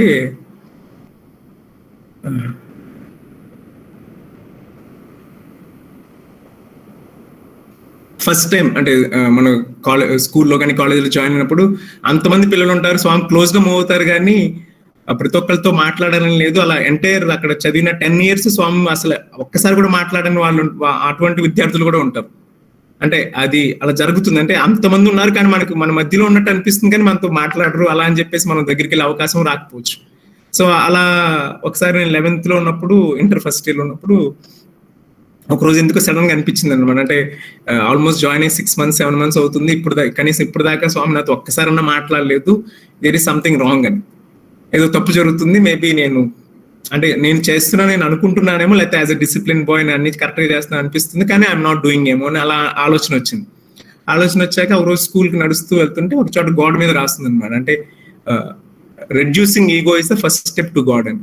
అంటే మనలో ఉన్న గర్వం, అహం, అదేదైతే మనం తగ్గించుకుంటామో అది తగ్గిన రోజు that is the first step to God. Swami వైపు, అదే భగవంతుని వైపు మొదటి అడుగు అని. అప్పుడు నాకు అనిపించింది మేబీ తెలియకుండానే నాలో ఈగో ఏమైనా ఉందేమో అని చెప్పేసి అప్పుడు జస్ట్ ప్రేయర్. అంటే మనం ఎప్పుడు నిత్యం స్వామితో కాన్వర్సేషన్ ఉంటాం కదా, అంటే it's like Swami is our friend కానీ ఫాదర్. అంటే మీ ఏ రిలేషన్ లో మీకు ఏది కన్వీనియంట్ అయితే అది పెట్టుకోవచ్చు, like you can speak to him అంతే. సో అప్పుడు అనుకో స్వామి, ఐ థింక్ నేను ఏదో తప్పు చేస్తున్నాను, ఓకే నాకు తెలుసో తెలియకో, but maybe I have some ego, పొగరు, గర్వం, వాట్ ఎవర్. సో ఈరోజు ప్రే చేస్తున్నాను, ఇది ఒకవేళ నాకు తెలిసి ఏమైనా చేస్తే కనుక క్షమించండి, ఇక్కడ నుంచి నేను కాన్షియస్ గా ఉంటాను.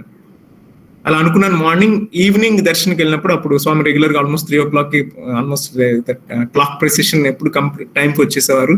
అలా వెళ్ళి కూర్చున్నా. ఆ రోజు అనుకోకుండా సెకండ్ లైన్ థర్డ్ లైన్ ఎక్కడ కూర్చున్నాను. స్వామి వచ్చారు, ఆ వేదిక పైన అక్కడ ఎక్కడైతే స్వామి మందిరం ఉందో అక్కడ నుంచొని సడన్ గా చేయి జాపి ఇలా పిలిచారు నన్ను దగ్గరికి. నేను వెళ్ళాక ఆ క్షణంలో స్వామి దగ్గరికి వెళ్ళి మైండ్ అంతా బ్లాంక్ అయిపోతుంది. మనకు తెలిసిన జనరల్ గా అప్పుడు స్వామి దగ్గరికి వచ్చినప్పుడు మైండ్ బికమ్స్ బ్లాంక్. వెళ్ళాను, స్వామి అన్నారు, అలా నాకు చూసారు, నేనేం మాట్లాడట్లేదు. స్వామి లంకలో చూస్తే పాద నమస్కారం తీసుకున్నారు, కాళ్ళకి నమస్కారం చేసుకుని వెళ్ళిపోయి కూర్చున్నా. అంటే జనరల్ గా ఏంటంటే లైక్ మనం ఒకటి అనుకుని ప్రే చేస్తాం, తర్వాత ఎప్పుడో ఒక 2 రోజులకు 3 రోజులకు అప్పుడు మనకి మళ్ళీ స్ఫురిస్తుంది, ఓకే మొన్న నేను అనుకున్నాను, స్వామి నాకు ఇచ్చారు. So reducing ego is the first step to God. అలా అంటే మనం చిన్న ఎఫర్ట్స్ పెట్టినా, అంటే మనకి తెలిసి మనం అలా బ్యాక్ మళ్ళీ రిటర్న్ వెళ్ళి మనం ఫీడ్బ్యాక్ తీసుకోపోవచ్చు, కానీ మనం చేసే ప్రతి పని మనం కాన్షియస్ గా చేస్తే ప్రతి దాంట్లో ఫీడ్బ్యాక్ ఉంటుంది. కూర్చొని ఓకే ఇది చేస్తే ఓకే స్వామి ఈజ్ హ్యాపీ, లేకపోతే ఇది చేస్తే రిజల్ట్ ఈస్ కరెక్ట్ అని. అలా మనం testing law it's like iterations లాంటి కంప్యూటర్ ప్రోగ్రామింగ్ ఉంది, ఐటరేషన్స్. ఒక తప్పు చేస్తే కొంచెం ఇంప్రూవ్ చేసి మళ్ళీ చేస్తే మళ్ళీ ఇంప్రూవ్. అదే తప్పు 10 సార్లు చేస్తే అది ఒప్పు అవ్వదు కదా. ప్రతిసారి కొంచెం కరెక్ట్ చేసుకున్నాను అంటే కాన్షియస్ గా చేసినప్పుడు ఆటోమేటికల్లీ మనకి అంటే హ్యాపీనెస్, ప్రాస్పెరిటీ అవన్నీ న్యాచురల్ గా ఫాలో అయిపోతాయి. కానీ స్వామి చెప్పారంటే I will always take care of my devotees అని. ఎవరైతే నేను చెప్పిన మార్గం నడుస్తున్నారో it's my 100% responsibility, I will take care of them till the end అని స్వామి చాలాసార్లు చెప్పారు. స్టూడెంట్స్ కానీ డివోటీస్ కానీ స్వామి చాలాసార్లు చెప్పారు. అంటే మీరు నేను చెప్పింది చేయండి, మిమ్మల్ని, మీ ఫ్యామిలీని, మిమ్మల్ని మొత్తం మీ పక్క నుండి తీసుకునే రెస్పాన్సిబిలిటీ నాదని. సో ఆ ఒక్క ఆలోచనతో మనం చేసే యాక్టివిటీస్ కానీ అన్ని మనలో చాలా మంది, ఎస్పెషల్లీ శ్రీకాకుళం ఆ డిస్ట్రిక్ట్స్ లో చాలా సేవ యాక్టివిటీస్ అని నేను స్కూల్లో ఉన్నప్పటి నుంచి చూస్తున్నాను. చాలా యాక్టివిటీస్ అన్ని చేస్తారు. అవన్నీ సిన్సియర్గా ఇదే ఒక థాట్, లైక్ ఓకే నేను చేసిన ప్రతిదీ సాయిశ్వర అర్పణ వస్తు ఆ ఉద్దేశంతో చేసినప్పుడు తప్పకుండా మనం అనుకున్నవి లేకపోతే స్వామి మనకి ఇవ్వాల్సినవి ఆటోమేటిక్ గా అవి వస్తాయి. మనము ఒకటి అనుకుని నాకు ఇదే విధానం ఇదే రూపంలో రావాలని మనం అనుకుంటాం, అందుకని అది ఆ రూపంలో రాకపోతే మనకి బాధ కలుగుతుంది. కానీ అదంతా వదిలేసి Swami we dedicate this action to you, it's after this అంటే my well being is your responsibility. అది వెళ్తే దెన్ హీల్ టేక్ కేర్. మనం వాటి గురించి అంత ఇబ్బంది పడక్కర్లేదు, కానీ స్వామి వాళ్ళు చెప్పారండి యువర్ రెస్పాన్సిబిలిటీ ఈజ్ మైన్ అని. సో ఆ ఆలోచనతో మనం మెలిగితే దానికి అసలు మనకి స్వామి వివేకానంద చెప్పినట్టు ఫెయిత్ అండ్ ఫియర్ రెండు ఒక చోట ఉండవు. సో ఆటోమేటిక్ గా మనకి ఎప్పుడైతే విశ్వాసం ఉంటుందో ఇంకా భయం అనేది ఉండదు. సో ఈ ఆలోచనతో ఇంకా విరమిస్తున్నాను. Thank you madam for the opportunity, extended opportunity.